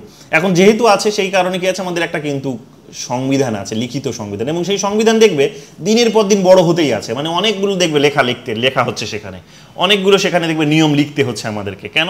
তার কারণ কাজের এরিয়াটা তো বৃদ্ধি পাচ্ছে, মানেই সেখানে লিখতে হচ্ছে বারবার সেগুলো গিয়ে পুঙ্খানুপুঙ্খভাবে লিখতে হচ্ছে, যাতে কোনো ভুলভ্রান্তি না হয়, কেউ যাতে কারো কাজে হস্তক্ষেপ না করে। এগুলো আমরা জানি, এগুলো আছে। তো যেখানে যুক্তরাষ্ট্রীয় কাঠামো থাকবে, যেখানে ক্ষমতার ভাগাভাগি হবে, সেখানে মুখের কথাতে সে ভাগাভাগি হলে হবে না, লিখিত আকারে ভাগাভাগি হতে হবে।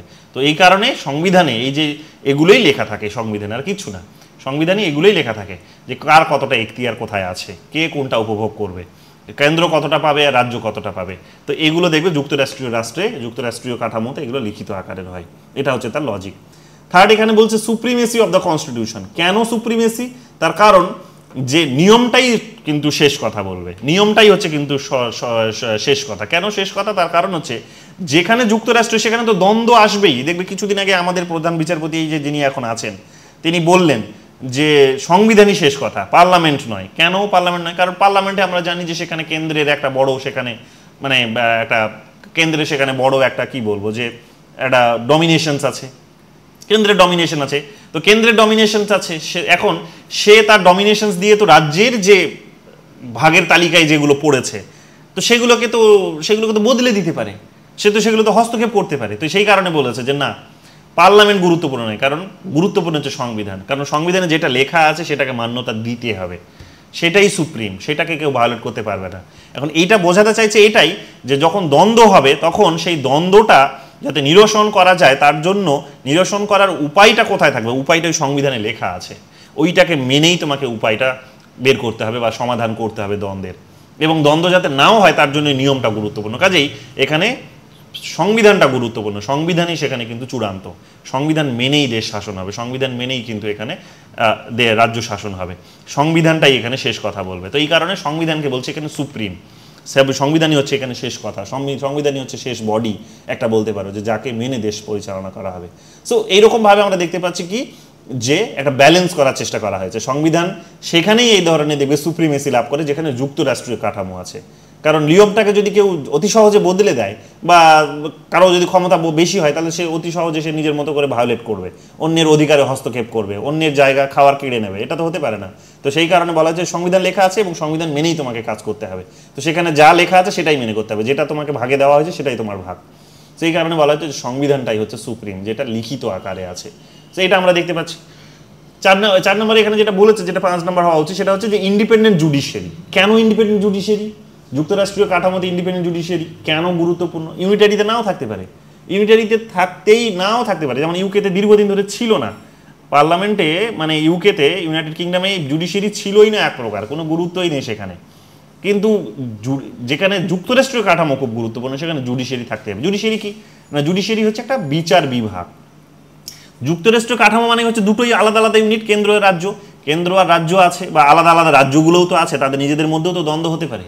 তো যেখানে এইরকম বিভিন্ন ইউনিটস আছে তো সেখানে তো দ্বন্দ্বটা হবেই। মানে তুমি দ্বন্দ্ব এড়ানোর জন্য এখন সংবিধান লিখতে পারো, হ্যাঁ লিখতেই পারো, কিন্তু এই যে বললাম যে ভাই বোনেরা অনেক সময় কী করে, লেখা আছে, বলে দিয়ে গেছে মা কিংবা বাবা যে তুমি এটা খাবে না, এটা ভাইয়ের ভাগ বা বোনের ভাগ, তারপরেও খেয়ে নিল গিয়ে সে। কেন? তাহলে ওকে অর্ডারটা দেওয়া হয়েছে, তারপরেও সে কিন্তু মানে তার জন্য নিয়মটা আছে, সে জানে নিয়মটা, তারপরেও সে কিন্তু ভায়োলেট করলো, করে এই সময় বদমাইশি করে। তো অনেক সময় কি হয় যে যুক্তরাষ্ট্রীয় কাঠামোতে এইরকমভাবে নিয়মের অলঙ্ঘনও হতে পারে, ইচ্ছে করেই হয়তো কেউ করলো বা অনিচ্ছাকৃতই অনেকে করলো, স্বার্থের দ্বন্দ্ব সেখানে কিন্তু ঘটতেই পারে, কেন্দ্রের সাথে রাজ্যের কিংবা রাজ্যের সাথে রাজ্যের, এটা কিন্তু হতেই পারে। তখন তার সমাধান কে করবে? তখন তার সমাধান করার কাজটা হচ্ছে যে বিচার বিভাগ, যে এদের মধ্যে বিচারের কাজটা করবে, মীমাংসার কাজটা করবে। তো এই কারণে এটাকে আবার ইন্ডিপেন্ডেন্ট করা হয়েছে। কেন ইন্ডিপেন্ডেন্ট? স্বাধীন। কেন? শুধু জুডিশিয়ারি নয়, স্বাধীন বলা হয়েছে। কেন স্বাধীন?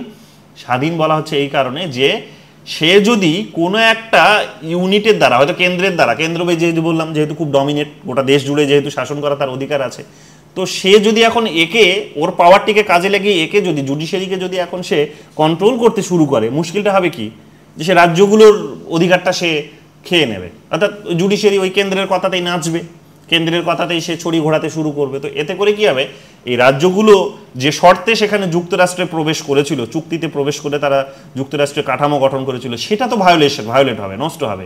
তো এরা এটা সেটা চায় না। এই কারণে বলা হয়েছে কি যে এখানে কারো দ্বারাই সে প্রভাবিত হবে না, সে স্বাধীনভাবে সিদ্ধান্ত গ্রহণ করবে। এই কারণে বলা হচ্ছে ইন্ডিপেন্ডেন্ট জুডিশিয়ারি। আমাদের দেশে যদিও এই সেপারেশন অফ পাওয়ারের আইডিয়াটিকে গ্রহণ করা হয়নি, সেপারেশন অফ পাওয়ারের আইডিয়া আমাদের দেশে অ্যাপ্লাই নয়, কিন্তু তারপরও আমাদের দেশে দেখবে ইন্ডিপেন্ডেন্ট জুডিশিয়ারির আইডিয়াটা রেখে দেওয়া হয়েছে। কেন?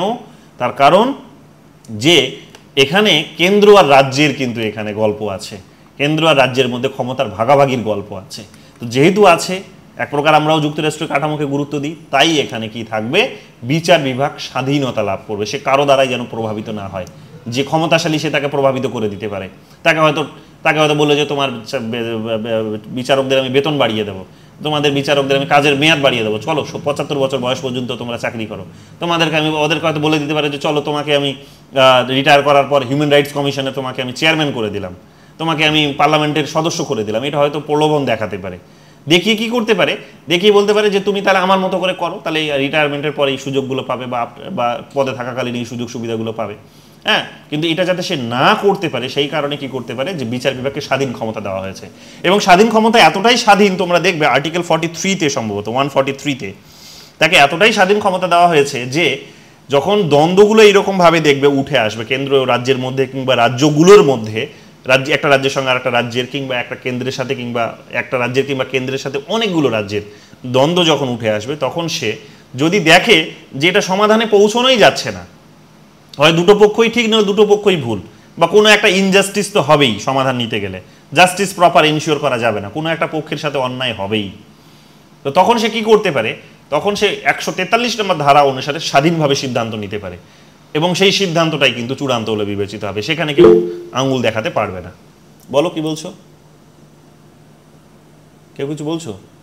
142 142 না, আমি দেখে তাহলে বলে দেবো আরেকবার। আমি এটা যে আর্টিকেলটা লিখেছি সেখানেও এই আর্টিকেলটা মেনশন করতে, কিন্তু আমি বারবার ভুলে যাই।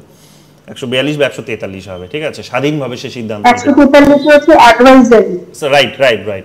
143 অ্যাডভাইসারি, এবং রাষ্ট্রপতি দেখবে এই যে জাজমেন্টটা পাশ করলো কিছুদিন আগে, যে ভাইস চ্যান্সেলরদের রিক্রুটমেন্ট নিয়ে যে জাজমেন্টটা পাশ করলো সুপ্রিম কোর্ট, সেইটার জাজমেন্টের এগেইনস্টে দেখবে তোমরা রাষ্ট্রপতি কিছুদিন আগেই তোমরা দেখবে রাষ্ট্রপতি বিচারপতিকে, এখন যিনি প্রধান বিচারপতি আছেন, তাকে একটা লিস্ট অফ কোয়েশ্চেন্স, 12-13টা কোয়েশ্চেন্সের লিস্ট পাঠিয়েছেন, যে তুমি আমাকে জবাব, আমি তোমার কাছে উপদেশ চাইছি, আমাকে উপদেশ দাও।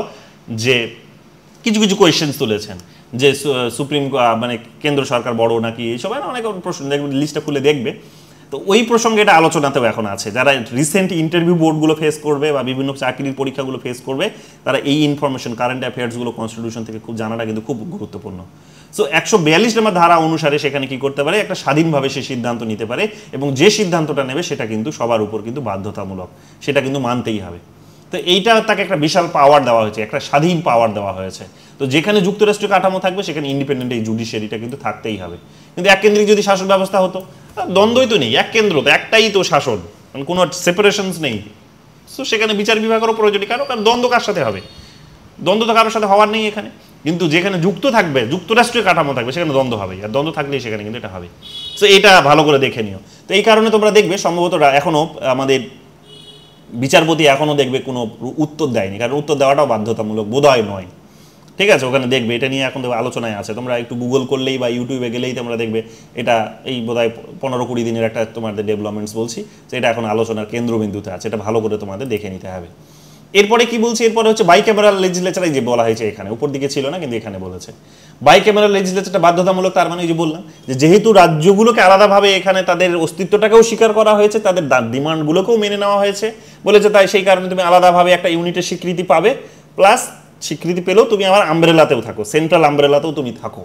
তো যেহেতু দুটোর তার গুরুত্ব এখানে আছে, তাই রাজ্যের আলাদা চাহিদাগুলো পূরণ করানোর জন্য রাজ্যের আলাদা একটা সেখানে কিন্তু বডি আছে, যেটার নাম হচ্ছে আপার হাউস, আমাদের দেশে যেটাকে আমরা রাজ্যসভা বলি, ইউনাইটেড স্টেটসে যেটাকে সেনেট বলা হয়।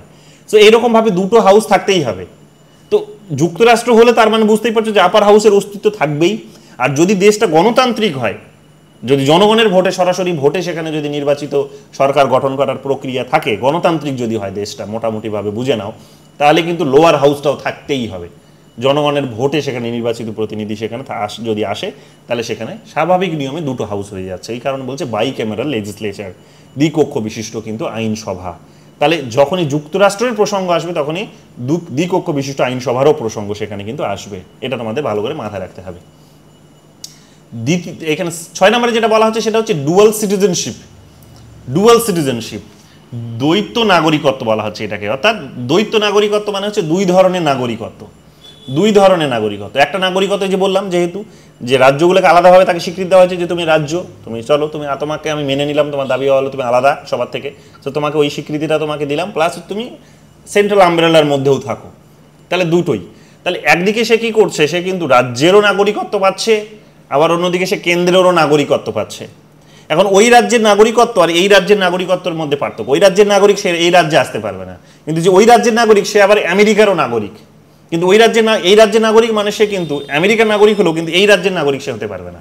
অর্থাৎ যদি এটা ধরো ডুয়েল সিটিজেনশিপ, যদিও আমাদের দেশে অ্যাপ্লাই নেই, এটা আমেরিকাতেই কেবলমাত্র আছে। তো ধরে নাও আমেরিকাতে, ধরে নাও ওয়েস্ট বেঙ্গল নামে কোনো একটা রাজ্য আছে, তো আমরা সবাই এখন ওয়েস্ট বেঙ্গলের নাগরিক। আমরা ওয়েস্ট বেঙ্গলের নাগরিক হলেও কিন্তু আমরা উড়িষ্যার নাগরিক কেউ নই, উড়িষ্যার সুযোগ সুবিধাগুলো আমরা পাবো না। উড়িষ্যার সুযোগ, যদি আমাদের সিস্টেম দেখবে ধীরে ধীরে ওই দিকেই যাচ্ছে, কেন দেখবো ওদের চাকরিতে আমরা ঢুকতে পারছি না, ওদের ওখানে গিয়ে চাকরি করতে পারছি না, আমাদের এখানে দেখবো ওরা আসতে পারছে না, তাই না? তো ধীরে ধীরে দেখবে ওদের জন্য রাস্তাগুলো বন্ধ করে দেওয়া হচ্ছে। তার মানে কি, তার মানে ধীরে ধীরে ধীরে ধীরে আমাদের টেন্ডেন্সিটা কোন দিকে, টেন্ডেন্সিটা হচ্ছে কিন্তু ওই ডুয়াল সিটিজেনশিপের দিকেই এগোচ্ছে। সিটিজেনশিপের শব্দ মানেটা কি বলেছিলেন? সিটিজেনশিপের মানেই হচ্ছে নাগরিকত্ব। নাগরিকত্বের মানেটা কি? মানেটা হচ্ছে যে ফুল মেম্বারশিপ, পূর্ণ সদস্যতা, পূর্ণ সদস্যতা মানে কি বোঝায়? পূর্ণ সদস্যতা মানে বলেছিলাম তোমাদের যে যে সকল সুযোগ সুবিধাগুলো উপভোগ করা যে করতে পারে তাকেই পূর্ণ সদস্য বলা হয়। তাহলে এখন আমি নিজেকে সিটিজেন বলছি, কিন্তু আমি ওই দেশের সম্পূর্ণ ওই রাজ্যের উড়িষ্যার সমস্ত সুযোগ সুবিধা উপভোগ করতে পারছি না, তাহলে আমি বলতে পারি যে আমি ওই রাজ্যেরও নাগরিক? না, আমি ওটা দাবি করতে পারি না, আমি পারবো না। সো এই কারণে দেখবে যে ডুয়েল সিটিজেনশিপের কনসেপ্টটা এখানে আসে, যে একদিকে আমি যে রাজ্যে জন্মগ্রহণ করেছি, যে রাজ্যে বড় হচ্ছে, যেখানে আমার নাগরিকত্ব আছে, আমি সেই রাজ্যেরই নাগরিক, কিন্তু আমি পাশের রাজ্যের নাগরিক নই। কিন্তু আমি আবার দেখবে ভারতের নাগরিক। কিন্তু মাথায় এটা রাখো, ভারতবর্ষে এই কনসেপ্ট নেই, এটা আমেরিকাতেই আছে। আমেরিকাতে ভার্জিনিয়া নিতে পারো, আমেরিকাতে নিউ ইয়র্ক নিতে পারো, এরকম অনেক রাজ্য, 50টা রাজ্য আছে তাদের।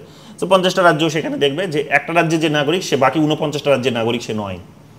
সে আবার দেখবে আমেরিকার নাগরিক, ওই রাজ্যটা নাগরিক প্লাস হচ্ছে আমেরিকার নাগরিক, কিন্তু আমেরিকা মানে সেখানে কিন্তু আমেরিকার অন্যান্য আরও মানে সেন্ট্রাল যে সুযোগ সুবিধাগুলো সেগুলো পাবে, কিন্তু 49টা রাজ্যের অন্যান্য সুযোগ সুবিধাগুলো সে পাবে না। সে অন্য রাজ্যে গিয়ে দাবি করতে পারে না যে আমি অন্য রাজ্যে চাকরি করবো, কারণ সে তো ওই রাজ্যের নাগরিক নয়, তাকে চাকরি দেবে কেন? সো ওটা হচ্ছে ডুয়াল সিটিজেনশিপের কনসেপ্ট, কিন্তু আমাদের দেশে এটা নেই, ওটা আমেরিকাতেই কেবলমাত্র আছে। সো এখানে ভালো করে দেখে নাও এটা, ঠিক আছে? তো এইটা এখানে তোমরা পাবে। আমাদের দেশে সিঙ্গেল সিটিজেনশিপেরই কনসেপ্ট আছে, এখানে পরিষ্কার করে লিখে দেওয়া আছে। এরপরে এখানে আমরা কি দেখতে পাচ্ছি, এখানে আছে অটোনমাস ইউনিটস। রাজ্যগুলোকে যেহেতু ইউনিটস বলছি, যেহেতু আমি বললাম যে তাদের নিজেদের অস্তিত্বটাকে স্বীকার করা হয়েছে, তাদের চাহিদাগুলোকে আলাদা স্বীকার করা হয়েছে, তার মানে কি তারা তাদের নিজেদের চাহিদাগুলো যেগুলো আছে সেগুলোর উপর তারা নিজেদের মতো করে যদি আইন কানুন তৈরি করতে চায়, নিজের মতো করে শাসন করতে চায়, সেক্ষেত্রেও তারা স্বাধীন। এটাই হচ্ছে অটোনমি, এটাই হচ্ছে অটোনমির কনসেপ্ট, স্বাধীনতার কনসেপ্ট। সো এইরকমভাবে সে সমস্ত বিষয়ে স্বশাসন নিজেকে করতে পারে। কারণ সে যুক্তরাষ্ট্রের কাঠামোর আন্ডারে একটা যুক্তরাষ্ট্র তৈরি করেছে ঠিকই, কিন্তু রাজ্যের সমস্ত অধিকারগুলো সে ত্যাগ করেনি, ত্যাগ করে যায়নি। তো কাজেই সে তার নিজের গণ্ডির মধ্যে যা কিছু আছে সেগুলোর ক্ষেত্রে সে এক প্রকার স্বাধীনতা উপভোগ করবে, এটা আমরা জানি। তাহলে যেখানে যুক্তরাষ্ট্র থাকবে সেখানে এই রাজ্যগুলোর বা ইউনিটসগুলোর এক প্রকার অটোনমিটাও কিন্তু স্বাভাবিক নিয়মে থাকবে। 8 নম্বরে কি বলছে? অ্যামেন্ডমেন্ট প্রসেস, সংশোধনের পদ্ধতিটা জেনারেলি তোমরা দেখবে যে যেখানে যুক্তরাষ্ট্রীয় পদ্ধতি হয় সেখানে দেখবে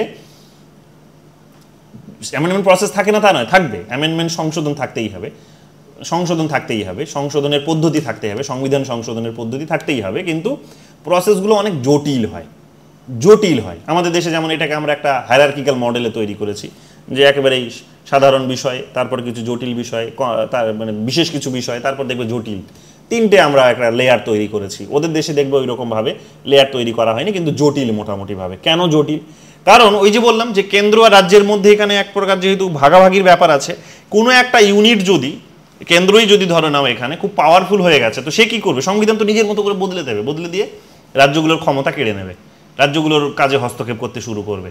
কিন্তু এটা করলে কি হবে, যে যুক্তরাষ্ট্রীয় যে শর্ত, সেই শর্তটা তো ভায়োলেট হয়ে যাবে, যে তুমি আমার ভাগের খেয়ে নিচ্ছ, তুমি আমার ভাগের খেয়ে নেবে, এই জন্য তো আমি সেখানে আসিনি, এই গণ্ডির এই আমব্রেলার মধ্যে এখানে প্রবেশ করিনি, বরং এই কারণে প্রবেশ করেছিলাম যে আমার ভাগের যেটা আছে সেটা আমিই উপভোগ করব, অল্প কিছু সুযোগ সুবিধা তোমাকে দেখবো, মানে কেন্দ্রকে দেবো আমি, কিন্তু তুমি সেটা না করে তুমি রাতারাতি সেখানে আমার সমস্ত কিছু কেড়ে নিয়ে তুমি পাওয়ারফুল হয়ে যাচ্ছ, এটা তো হতে পারে না।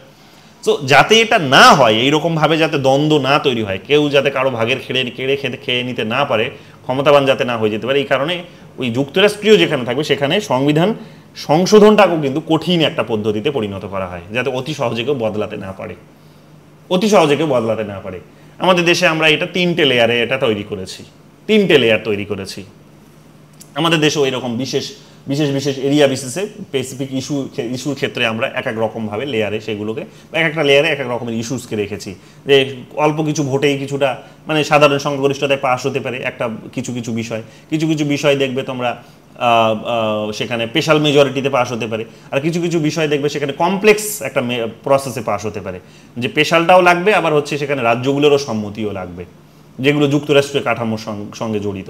তো এইরকমভাবে 3টে লেয়ার আমাদের দেশে তৈরি করা হয়েছে, ঠিক আছে? এটাকে একটা মডার্ন ভার্সন হিসেবে এই কারণে কনসিডার করা হয়। তো এইরকমভাবে তোমরা দেখতে পাবে কি, যে এই সমস্ত দেশগুলিতে এরকমভাবে তোমরা দেখতে পাবে যে বিভিন্ন দেশে কি করা হয়েছে, এই ধরনের বিভিন্ন ধরনের পদ্ধতি গ্রহণ করা হয়েছে। তো মোটামুটিভাবে দুটো দেখতে পেলে, যে যুক্তরাষ্ট্রের কাঠামো আর একটা হচ্ছে ক্যাবিনেট ফর্ম অফ গভর্নমেন্ট আর একটা। তো দুটো ধরনের ফর্ম আমরা সেখানে দেখতে পাবো, ঠিক আছে? এইটা তোমরা দেখতে পারো। তো এইগুলো তোমরা ফিচার্স হিসেবে সেখানে পাবে। আর একটা ফিচার্স যেটা বলা উচিত সেটা হচ্ছে যে যুক্তরাষ্ট্রীয় কাঠামো মানে সেপারেশন অফ পাওয়ার থাকবে, সেপারেশন অফ পাওয়ার থাকবে মানেই হচ্ছে সেপারেশন অফ পাওয়ার। যুক্তরাষ্ট্র কাঠামো মানে কি? সেপারেশন অফ পাওয়ার থাকবেই, মানে কেন্দ্রের যে শাসন বিভাগ, শাসন মানে সরকার, যেটা সরকারেরও শাসন বিভাগগুলোর মধ্যে সেপারেশন থাকবে। মানে যেমন বুঝতেই পারছো যে লেজিসলেচারের কাজ হবে লেজিসলেট করা, আইন বিভাগের কাজ হবে আইন তৈরি করা, শাসন বিভাগের কাজ হবে শাসন করা, আর বিচার বিভাগের কাজ হবে স্বাধীনভাবে বিচার করা, যুক্তরাষ্ট্রীয় হওয়ার কারণে যেটা একটা আবশ্যিক হয়ে যাচ্ছে। তো এটা তো থাকবেই সেখানে। কিন্তু এটাও বোঝার চেষ্টা করে যখন ইন্ডিপেন্ডেন্ট হয়ে যাবে তখন দেখবে রাষ্ট্রপতির ভোটটা, তখন দেখবে তাদের দেশের ওই সিস্টেমটা দেখবে, যারা এক্সিকিউটিভ ফর্ম করবে তারা কিন্তু আর ওই পার্লামেন্টের সদস্য নয়, বা পার্লামেন্টের সদস্য হতে পারে কিন্তু তাকে হয়তো রিজাইন করে আসতে হতে পারে, ডেফিনেটলি তাকে রিজাইন করে আসতে হবে। এবং এবং এবং সেখানে মন্ত্রী পরিষদ থাকতেও পারে, নাও থাকতে পারে। রাষ্ট্রপতি সেখানে বিশেষত সর্বেসর্বা হয়, রাষ্ট্রপতি সর্বেসর্বা বিশেষ করে হয়। তো যাই হোক, এখন পার্লামেন্টারি ফর্ম হবে সেটা, নাকি সেখানে রাষ্ট্রপতি ফর্ম হবে, মানে ফেডারেল হলে সেটা রাষ্ট্রপতি ফর্মও হতে পারে, আবার ফেডারেল হলে সেটা পার্লামেন্টারি ফর্মও হতে পারে, দুটোই হতে পারে। মানে আমেরিকাতে আমরা ফেডারেল ফর্মে আমরা কি দেখতে পাই? রাষ্ট্রপতি শাসিত সরকার। আর ইন্ডিয়াতে federal government, federal form of গভর্নমেন্টে আমরা পার্লামেন্টারি ফর্ম অফ শাসন ব্যবস্থা দেখতে পাই। সো এই দুটোর মধ্যে আবার পার্থক্য আছে, এগুলোও ভালো করে তোমাদের কিন্তু বুঝতে হবে। এরপরে চলে আসো ডিফারেন্স ফেডারেশন অ্যান্ড কনফেডারেশনের মধ্যে। ফেডারেশন বলতে কি বোঝায়? ফেডারেশন বলতে বোঝায় হচ্ছে যে যুক্তরাষ্ট্রীয় যে কাঠামো, অর্থাৎ একটা দেশের যে কাঠামো, দেশের ভেতরকার যে কাঠামো, সেটাকে বোঝানো হচ্ছে, দেশকে বোঝানো হচ্ছে। দেশের ভেতরকার বিভিন্ন রাজ্যগুলির মধ্যে বা ইউনিটসগুলিকে নিয়ে চুক্তির ফলে যে রাষ্ট্রটা তৈরি হয়েছে সেটাকে বলা হচ্ছে ফেডারেশন, সেটাকে বলা হচ্ছে যুক্তরাষ্ট্র। আর কনফেডারেশন কোনটাকে বলা হচ্ছে? কনফেডারেশন বলা হচ্ছে যে বিভিন্ন রাষ্ট্রগুলোকে নিয়ে যেটা তৈরি হয়েছে, রাজ্যগুলোকে নয়, রাষ্ট্রগুলোকে নিয়ে তৈরি হয়েছে যেটা, সেটা হচ্ছে কনফেডারেশন। উদাহরণ কি হতে পারে? ফেডারেশনের উদাহরণ হতে পারে ইউনাইটেড স্টেটস অফ আমেরিকা, অর্থাৎ আমেরিকার উদাহরণ হতে পারে ফেডারেশন। আর কনফেডারেশনের উদাহরণ কি হতে পারে? কনফেডারেশনের উদাহরণ হতে পারে ইউনাইটেড নেশনস, আন্তর্জাতিক বডি। তো যে সমস্ত বডিজগুলো আন্তর্জাতিক কিংবা আঞ্চলিক কিংবা দেখবে সেখানে বাইলেটারাল এগ্রিমেন্টের মধ্য দিয়ে যেগুলো হয়তো তৈরি হয়েছে, তো সেগুলো কনফেডারেশনের আন্ডারে আসে। কিন্তু রাজ্যের, দেশের মধ্যেই যে রাজ্যগুলোর মধ্যে চুক্তি হয়ে যে রাষ্ট্র তৈরি হয়েছে, সেইটাকে এখানে ফেডারেশন বলা হচ্ছে। তো এরকমভাবে পার্থক্য আছে। ফেডারেশন মানেই সেখানে দেশকে বোঝানো হচ্ছে, আর কনফেডারেশন মানেই সেখানে আন্তর্জাতিক বডিজকে বোঝানো হচ্ছে, ইন্টারন্যাশনাল অর্গানাইজেশনসগুলোকে বোঝানো হচ্ছে, আঞ্চলিক সংগঠনগুলোকে বোঝানো হচ্ছে। সো দুটোর মধ্যে পার্থক্য আছে, এটা ভালো করে তোমরা বোঝার চেষ্টা করবে। এবার দেখো এখানে নেচারটা কীরকম। Permanent union of states under a common constitution. যখনই তোমাদের এখানে ফেডারেশনের কথা বলবে তখন কি থাকবে? তার একটা সংবিধান থাকবে। সেই সংবিধানে সেখানে কি থাকবে? যে বডিটা, সেই বডিটা পার্মানেন্ট একটা বডি, এই যে বললাম রাষ্ট্র। তো রাষ্ট্র বডিটা কি পার্মানেন্ট, তাকে ভাঙা যায় না, তুমি ভাঙতে পারবে না। সরকারকে তুমি ব্রেক করতে পারো, সরকার বদল করতে পারো, কিন্তু রাষ্ট্রকে তো তুমি ব্রেক করতে পারবে না। তো চুক্তির মধ্য দিয়ে যেটা, তার মানে রাজ্যগুলো চুক্তির মধ্য দিয়ে যেটা তৈরি করলো সেটা রাষ্ট্র, কিন্তু এই রাষ্ট্রটাকে তুমি আর ভাঙতে পারবে না। তাহলে এটা হচ্ছে পার্মানেন্ট। কিন্তু কনফেডারেশনে যখন প্রসঙ্গ আসবে তখন তুমি চাইলে রাষ্ট্রগুলো, এবার রাষ্ট্রগুলো এখানে রাজ্য নয়, রাষ্ট্রগুলো নিজেদের মধ্যে চুক্তি করে একটা আন্তর্জাতিক বডি তৈরি করবে বা আঞ্চলিক বডি তৈরি করবে, এবং সেই বডিটা কিন্তু পার্মানেন্ট নাও হতে পারে, সেটা টেম্পোরারি হতে পারে, এবং সেটা ভেঙেও যেতে পারে। যেমন লিগ অফ নেশনস তৈরি হয়েছিল, ভেঙে গেছে। লিগ অফ নেশনস তৈরি হয়েছিল, ভেঙে গেছে, তারপরে ইউনাইটেড নেশনস তৈরি হয়েছে, তাকে রিপ্লেস করে, তাই না? সো এটা কি হতে পারে? একটা অ্যালায়েন্স হতে পারে, যেটা পার্মানেন্ট নয়, যেটা হচ্ছে টেম্পোরারি। সো এটা হচ্ছে কনফেডারেশনের আইডিয়া। সোভারেন্টির আইডিয়াটা কি? এরপরে কি থাকবে? সোভারেন্টির আইডিয়া থেকে যদি বোঝার চেষ্টা করো, সোভারেন আইডিয়া থেকে, তাহলে ফেডারেশনের মধ্যে কি দেখতে পাবে? ফেডারেশনের মধ্যে দেখতে পাবে যে রাষ্ট্রটাকে আমরা সোভারেন বলি, সার্বভৌম বলি, সর্বশক্তিমান বলি। কিন্তু কনফেডারেশনের যখন প্রসঙ্গ আসবে তখন আন্তর্জাতিক বডিজগুলো কিন্তু সোভারেন নয়, মানে সর্বশক্তিমান নয়। কেন সর্বশক্তিমান নয়? কারণ এদের যে সিদ্ধান্তগুলো, সেই সিদ্ধান্তগুলো রাষ্ট্র চাইলে মানতেও পারে, নাও মানতে পারে। অর্থাৎ যারা ওর সদস্য, রাষ্ট্রগুলো যারা এর সদস্য, তারা চাইলে মানতেও পারে, তারা চাইলে নাও মানতে পারে। কিন্তু এখানে মানতেই হবে তোমাকে। রাষ্ট্রের যখন প্রসঙ্গ আসবে তখন রাজ্যগুলিকে রাষ্ট্রের তৈরি করা আইনটাকে মানতেই হবে, সে ইগনোর করতে পারবে না, ইগনোর করতে সে পারবে না। সো এইরকমভাবে আমরা সার্বভৌমিকতার প্রসঙ্গটাকে আলোচনা করতে পারি। তাহলে যখন তোমাকে মানতেই হচ্ছে, তার মানে কি? রাষ্ট্র, তার মানে এখানে যুক্তরাষ্ট্রীয় যে তোমার রাষ্ট্র, সেই রাষ্ট্রটা তার মানে সর্বশক্তিমান। কিন্তু এইখানে কিন্তু এই যে বডিটা তৈরি হলো ইউনাইটেড নেশনস, সেটা কিন্তু সর্বশক্তিমান নয়। কেন? কারণ ইউনাইটেড নেশনসের যারা মেম্বার, সেই মেম্বাররা ইউনাইটেড নেশনসে তৈরি করা আইনগুলোকে মানতেও পারে, নাও মানতে পারে। যেমন অনেক আইন আমরা মানিনি, অনেকগুলো দেশ মানিনি, অনেক আইন আছে মানিনি। তো নাও মানতে পারে, অসুবিধা নেই। এই কারণে এটা কিন্তু সার্বভৌম নয়, অর্থাৎ সর্বশক্তিশালী নয়, সার্বভৌম নয়, কিন্তু এটা হচ্ছে সার্বভৌম, রাষ্ট্র হচ্ছে সার্বভৌম। কনস্টিটিউশনের প্রসঙ্গ থেকে যদি দেখার চেষ্টা করো তাহলে কি পাবে, has a written and rigid constitution, যেটা বললাম তোমাদের। ফেডারেশনে কি হয়, যুক্তরাষ্ট্রীয় কাঠামো যেহেতু রাজ্যগুলো নিজেদের মধ্যে চুক্তি করে যেহেতু একটা দেশ গঠন করেছে, তাহলে লিখিত আকারে সংবিধান থাকবে এবং সেই সংবিধানটাও কিন্তু রিজিড হবে। রিজিড মানে হচ্ছে খুব জটিল হবে, এত সহজে পরিবর্তন তুমি করতে পারবে না। কিন্তু কনফেডারেশনের যখন প্রসঙ্গ আসবে তখন সেখানে কি থাকতে পারে, সেখানেও কনস্টিটিউশন রিজিড হবে, কনস্টিটিউশন থাকবে, যেহেতু অনেকগুলো রাষ্ট্র মিলে সেটাকে তৈরি করেছে, তো চুক্তি তো থাকবেই। কিন্তু চুক্তি থাকলেও সেই চুক্তিটাকে রিজিড নাও হতে পারে, সংশোধন সেখানে হয়তো ফ্লেক্সিবল হতে পারে। কেন? কারণ যে কেউ যে কোনো সময় চাইলে ওটাকে তো অমান্য করতেই পারে, ঠিক আছে? তো কাজেই ওটাকে, বা এটা বাধ্যতামূলক নয়, সংবিধানের নিয়মকানুনগুলো দেশগুলোর উপর বাধ্যতামূলক নয়, সো রিজিড নয় এক প্রকার। এটার মধ্যে দিয়ে আমরা রিজিডনেসটাকেও বুঝতে পারি। সেন্ট্রাল অথরিটির কনটেক্সট থেকে যদি দেখার চেষ্টা করো তাহলে কী পাবে, যখন ফেডারেশনের কথা বলবে তখন কী পাবে, strong central government with binding authority, যে একেবারেই শক্তিশালী কেন্দ্রীয় সরকার পাবে। যেমন আমাদের দেশে আছে শক্তিশালী সরকার, আমেরিকাতে আছে শক্তিশালী সরকার, আমেরিকার রাষ্ট্রপতি যা বলে সেটাই হয়, শক্তিশালী সেখানে সরকার পাবে, যা বলবে সেটাই হবে, শক্তিশালী সেখানে সরকার পাবে, এবং যার নীতি নির্ধারণ করবে সেগুলো সকলকে মেনে চলতে হবে। কিন্তু এখানে যে বডিটা তৈরি হলো ইউনাইটেড নেশনস, তার বডিটা এখানে আমরা দেখতে পাচ্ছি কি, যে এটা যেহেতু এক প্রকার আইনগুলো বাধ্যতামূলক নয়, মানে সবাইকে মান্যতা দেওয়াটা বাধ্যতামূলক নয়, যে চাইলে কেউ নাও মানতে পারে তার আইনটা, কাজে এইখানে এই সংগঠনটা দুর্বল হয়ে যায়। মানে তুমি যে আইনটা তৈরি করলে সেটা যদি কেউ নাই মানে তাহলে তোমার শক্তিটা থাকলো কোথায়? তো এই কারণে এটাকে বলা হচ্ছে যে উইক একটা হচ্ছে কিন্তু একটা ইনস্টিটিউশন, উইক একটা সেন্ট্রাল বডি। লিগ্যাল স্টেটাসে যদি দিক থেকে দেখো তাহলে কীভাবে, states can not seat from the union, যে রাজ্যগুলো কেন্দ্র থেকে বেরিয়ে যেতে পারবে না, অর্থাৎ আমেরিকার নামক যে কেন্দ্র, সেই কেন্দ্র থেকে রাজ্যগুলো, যেমন তার ভার্জিনিয়া আছে, নিউ ইয়র্ক আছে, অনেকগুলো দেশ রাজ্য, তারা বেরিয়ে যেতে পারবে না। কিন্তু এখানে চাইলে ইউনাইটেড নেশনস থেকে, কনফেডারেশনের কনসেপ্টে ইউনাইটেড নেশনস থেকে চাইলে কেউ পুল আউট করতেই পারে, সে বেরিয়ে আসতেই পারে। আমরা বেরিয়ে আসছি, অনেক সংগঠনে আমরা ঢুকেছিলাম, বেরিয়ে এসেছি আমরা, বেরিয়ে ইউনাইটেড নেশন, যেমন এই একটা এগ্রিমেন্ট করে, যেমন প্যারিস ক্লাইমেট চেঞ্জের যে এগ্রিমেন্ট, সেখান থেকে যেমন আমেরিকা বেরিয়ে গেছে।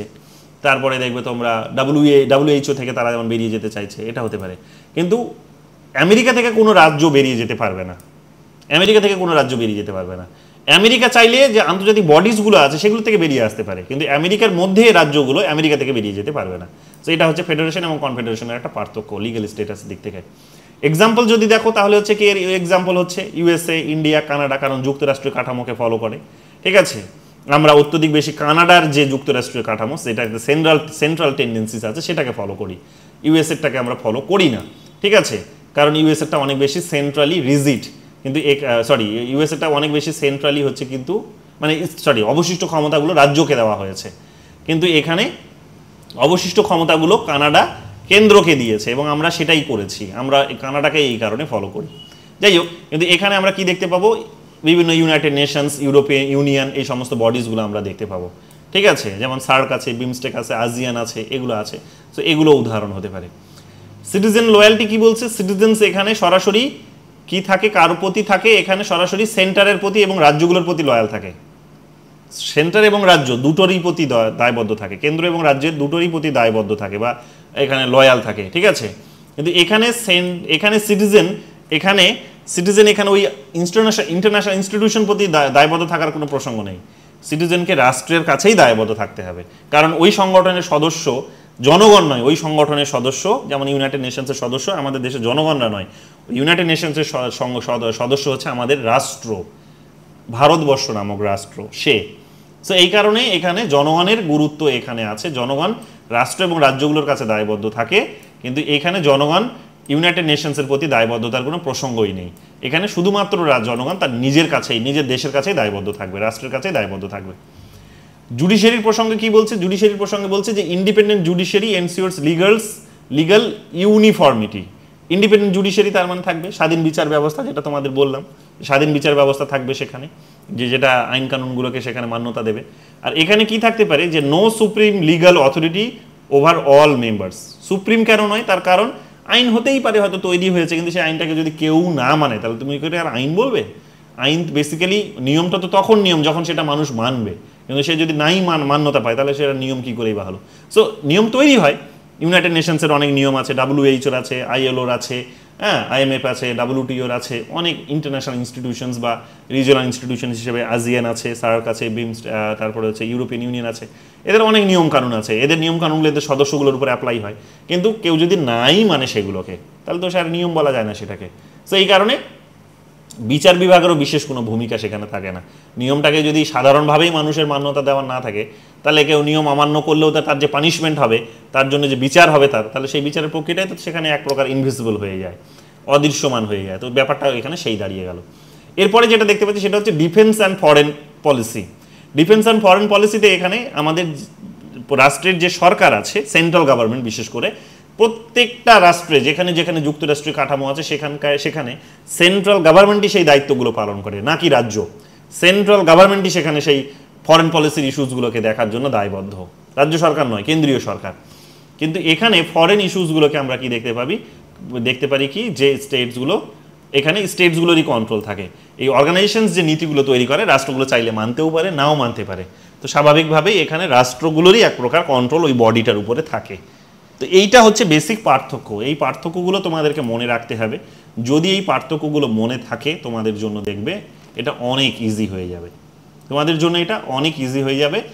কোয়েশ্চেন যাই আসুক না কেন তোমরা লিখে আসতে পারবে, বা কোয়েশ্চেন ঠিক জায়গায় ঠিকভাবে ঠিক রকম উত্তর তোমরা করে আসতে পারবে। সো বেশিরভাগই যারা নেট কোয়ালিফাই করে গেছো তাদেরকে বারবার বলছি, এই রকমভাবে জিনিসগুলোকে মনে করার চেষ্টা করো। কারণ ইন্টারভিউ দিতে যাবে তোমরা এখন CSC কিংবা SSC কিংবা ইউনিভার্সিটিতে, সরাসরি ইউনিভার্সিটি চাকরির জন্য।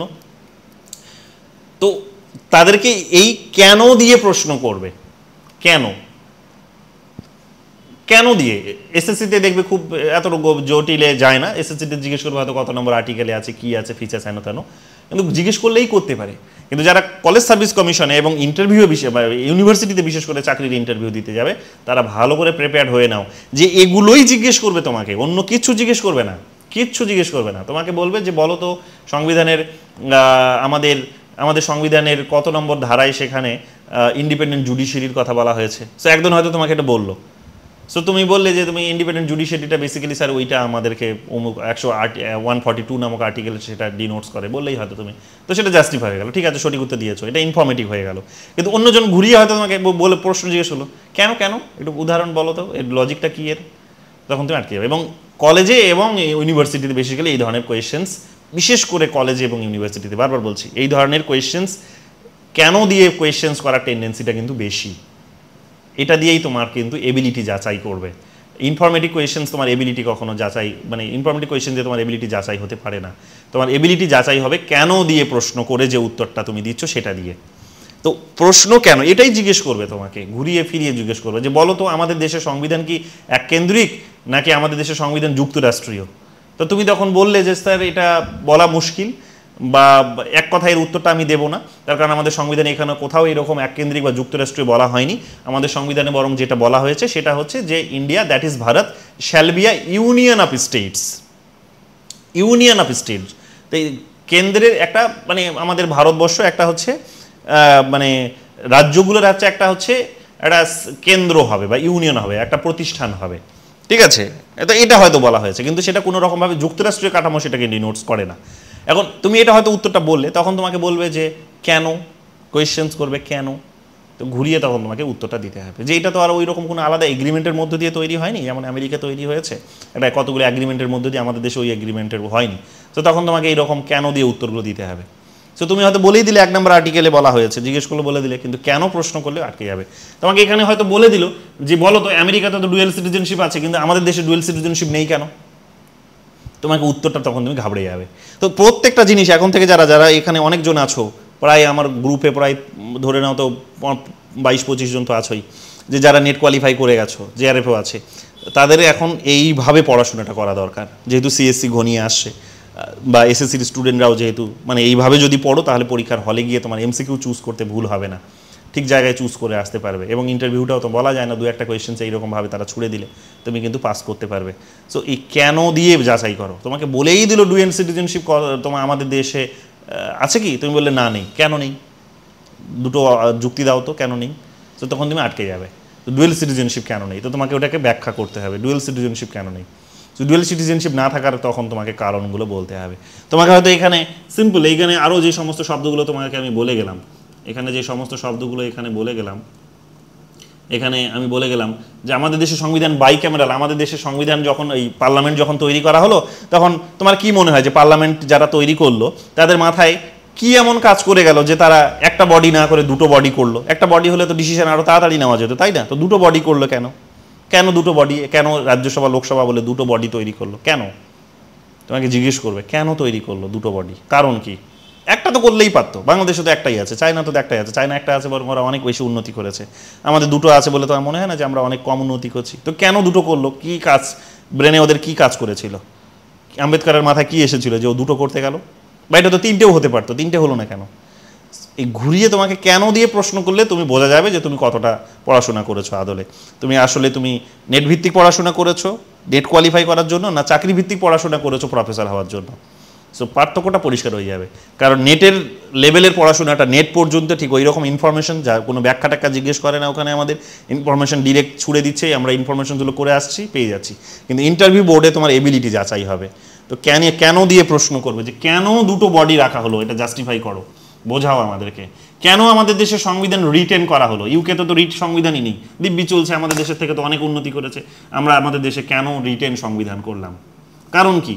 কেন করলো আমাদের দেশের সংবিধান প্রণেতারা? কেন আমাদের দেশের সেপারেশন অফ পাওয়ার তো নেই, কারণ আমরা তো ফেডারেল নই কমপ্লিটলি। আমাদের দেশে কমপ্লিটলি ফেডারেল নয়, কাজ সেপারেশন অফ পাওয়ারও তো সেখানে নেই। কিন্তু আবার জুডিশিয়ারিটাকে ইন্ডিপেন্ডেন্ট করা হলো, কারণ কি? কেন ইন্ডিপেন্ডেন্ট জুডিশিয়ারির প্রয়োজন পড়লো? কারণ কি? কি কারণে করা হলো? এবং কিভাবেই বা ইন্ডিপেন্ডেন্সটা সে রক্ষা করে চলেছে? কোন কোন ফিচার্সগুলো দিয়ে তুমি বলবে যে ইন্ডিপেন্ডেন্স জুডিশিয়ারি সত্যিই অর্থে ইন্ডিপেন্ডেন্ট, সে তার ইন্ডিপেন্ডেন্স রক্ষা করতে পারছে বা এখনও ইন্ডিপেন্ডেন্স সে তার মেনটেন করতে পারে? এগুলো কি কারণে হতে পারে? অপোজিশনসকে এখানে শ্যাডো অপোজিশনস বলা হচ্ছে। কেন বলা হচ্ছে? কি কারণে বলা হচ্ছে? অপোজিশনসের ভূমিকাটা কি? আমরা তো কিছু দেখতে পাই না, যা করছে তো সরকারই করছে। অপোজিশনটা কি করে আমরা তো কোনোদিন দেখিও না, শুনিও না, তো তুমি কি দেখতে পাও? ঘুরিয়ে প্রশ্ন করলে যাতে তোমার ব্রেনে উত্তরটা থাকে সেইভাবে তোমাকে এগুলোই পড়তে হবে। কিন্তু কেন লাগিয়ে পড়তে হবে, কেন শব্দটা লাগিয়ে পড়তে হবে। তোমাকে প্রশ্ন করতেই পারে কালেকটিভ রেসপন্সিবিলিটি। কেন কালেকটিভ রেসপন্সিবিলিটি? এটা কেন করা হলো? ওদেরকে বলা, ওদের তো পাওয়ার দেওয়াই যেতে পারতো যে তোমরা যা খুশি করো। ওরা আবার কেনই বা এসে পার্লামেন্টে জবাবদিহি করবে? কি কারণে জবাবদিহি করবে? কোন জায়গা থেকে এটা ভ্যালিডেট করবে তুমি? কোন রিজনস দিয়ে তুমি ভ্যালিডেট করবে? কোন যুক্তি দিয়ে ভ্যালিডেট করবে? প্রমাণ করো। সো এইটা কেন দিয়ে প্রশ্ন করলে তুমি আটকে যাবে। তো এই কারণে তোমাকে এখন যারা নেট করে গেছো, সেট করে গেছো, জিআরএফ করে গেছো, তাদের জন্য এখন পড়াশোনাটা হচ্ছে এগুলোই পড়বে। পড়া থেকে পালিয়ে যেও না, নইলে বিপদে পড়বে। বারবার বলছি যে নেট জিআরএফ হয়ে গেছে মানে এখন চলো বিন্দাস, মাঝে রোজ একটা করে টাইম বের করতে হবে। ওই টাইমে বের করে নিজেকে এগুলোই ওই একই জিনিস পড়বে, কিন্তু কেন শব্দটা নিজেকে ওখানে পুট করে পড়াশোনাটা করবে। তবেই নিজের মাথাতে প্রশ্ন আসবে যে আমি উত্তরটা দিতে পারছি কিনা এবং এর থেকে বেটার কোনো লজিক হয় কিনা। তো লিখে নাও পয়েন্টগুলো, এই জিনিসগুলো আমি জিজ্ঞেস করবো। এবং এখন থেকে ভাবার জিজ্ঞেস করো যে তুমি ইন্টারভিউ বোর্ডে দাঁড়িয়ে আছো, তোমাকে কী কী জিজ্ঞেস করতে পারে, কোন কোন জিনিসগুলো কমন জিনিস যেগুলো থেকে জিজ্ঞেস করে। কারণ খুব গভীরে ব্যতিক্রম কোয়েশ্চেন তোমাকে ইন্টারভিউ বোর্ডে করবেই না, করবে না। তোমাকে সিকোয়েন্স জিজ্ঞেস করবে না, তোমাকে প্রধান বিচারপতির সিকোয়েন্স জিজ্ঞেস করবে না, তোমাকে ফিনান্স মিনিস্টারের সিকোয়েন্স জিজ্ঞেস করবে না, রাষ্ট্রপতির সিকোয়েন্স জিজ্ঞেস করবে না, এগুলো জিজ্ঞেস করবেই না। সিকোয়েন্স জিজ্ঞেস করবে না, যেভাবে এখন নেটের বা সেটের পরীক্ষাগুলো তোমরা হতে দেখছো, কোনো দিন জিজ্ঞেস করবে না। তোমাকে যেটা জিজ্ঞেস করবে সেটা হচ্ছে কেন। রাষ্ট্রপতিকে রাষ্ট্রপতি বলা হচ্ছে কেন? রাষ্ট্রপতির কি প্রয়োজন ছিল? কেনই বা প্রয়োজন রাষ্ট্রপতি? প্রধানমন্ত্রী তো আছে, দিব্যি তো কাজ চলে যাচ্ছে। কেন রাষ্ট্রপতির প্রয়োজন?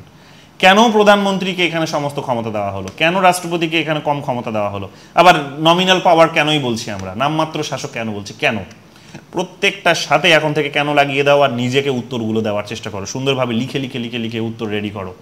আদারওয়াইজ যে নোটিফিকেশন বেরোচ্ছে সেখানে দেখবে যেটা বলছি যে সিএসসিতে এইবার গেছিল 400 জন, চাকরি পেয়েছে বড় জোর সেখানে হয়তো 175 জন সামথিং, ধরে নিলাম 200 জন, অর্ধেক জন পায়নি। তো সেই ক্যাটাগরিতে তুমি আসো না, তো এইটা নিজেকে প্রশ্ন করাও।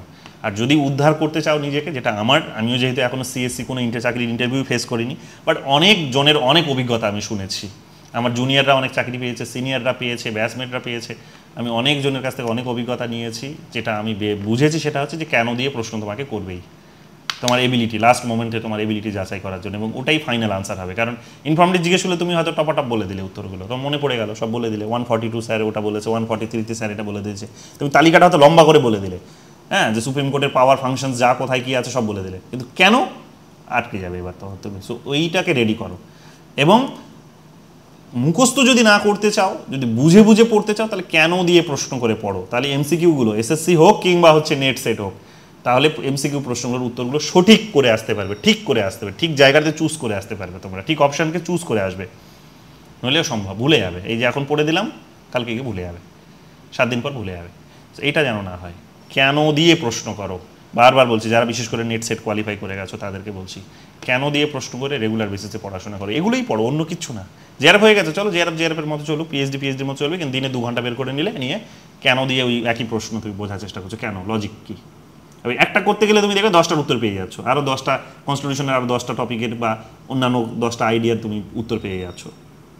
তো এগুলো কিন্তু করবে, তো এইটা ভালো করে মাথায় রাখো, ঠিক আছে, এগুলো ভালো করে মাথায় রাখো। সো ইন্টারভিউ নিয়ে আমাদের বিস্তারিত ক্লাস হবে, যখন ইন্টারভিউ ফেস করবো আমরা, তখন আমাদের ইন্টারভিউয়ের আলাদা করে তখন একটা ব্যাচ তৈরি করা হবে, সেখানে শুধু ইন্টারভিউর জন্য প্রিপারেশন হবে। যারা এসএসসি কোয়ালিফাই করবে, যারা নেট কোয়ালিফাই করবে, সেট কোয়ালিফাই করবে, তাদের জন্য আলাদা করে ব্যাচ হবেই।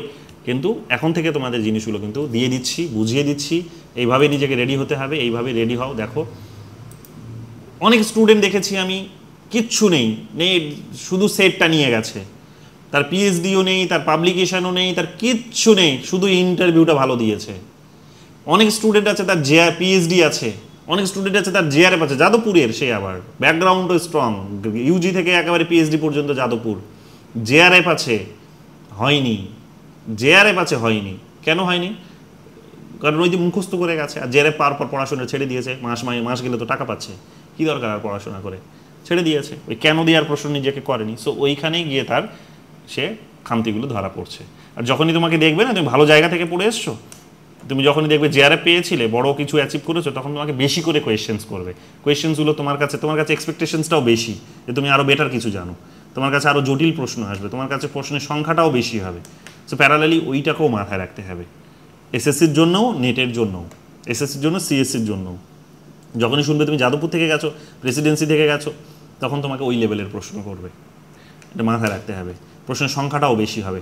সো কাজে ওইভাবে নিজেকে রেডি করতে হবে। যারা জেএনইউতে পড়ছো, জামিয়াতে পড়ছো, ঠিক আছে, সবার জন্য বলছি, সবার জন্য, যে এই লেভেলের প্রশ্নগুলো কিন্তু আসবেই, তো আটকাতে পারবে না। সো ভালো ভালো ইনস্টিটিউশনের স্টুডেন্টস এখানে আছো, কাজে ওইভাবে নিজেকে রেডি করো, নইলে কিন্তু ওখানে গিয়ে কাঁদতে হবে, শুধু কিছু করার থাকবে না। সো ব্যস্ত শিডিউল থেকে একটা করে সময় বের করে রাখো, দিনে 8 ঘন্টা হলেও অ্যাটলিস্ট এইভাবে একটা করে চ্যাপ্টার ধরো, আর কেন দিয়ে প্রশ্ন করো, যেই টপিক থেকে কী কী প্রশ্ন আমাকে জিজ্ঞেস করতে পারে। ইনফরমেটিভ কোয়েশ্চেন্সগুলো আগে সিরিয়ালি মুখস্থ করে ফেলো, যে কী কী আছে, হ্যাঁ, যে থিমটা পড়ছো সেই থিমটার বেসিক আইডিয়াটা কি সেটা পড়ে ফেলো, আর্টিকেল, সংবিধান রিলেটেড কিছু হলে তাহলে সংবিধানগুলো পড়ে ফেলো, আর হচ্ছে তারপরে কেন দিয়ে প্রশ্ন করো, কেন এটা ঢোকালো ওরা, কী মাথায় এসেছিলো ওদের, কী মাথায় কাজ করেছিল ওদের, কোন জায়গা থেকে এটা তারা ভাবলো, কেন ভাবলো, এর অন্যটা কেন ভাবলো না, এটাই কেন ভাবলো, প্রশ্ন করো নিজেকে, তবেই গিয়ে দেখবে যে কোনো কোয়েশ্চেন্সের আনসার ইজিলি তুমি করতে পারবে, আদারওয়াইজ সম্ভব নয়।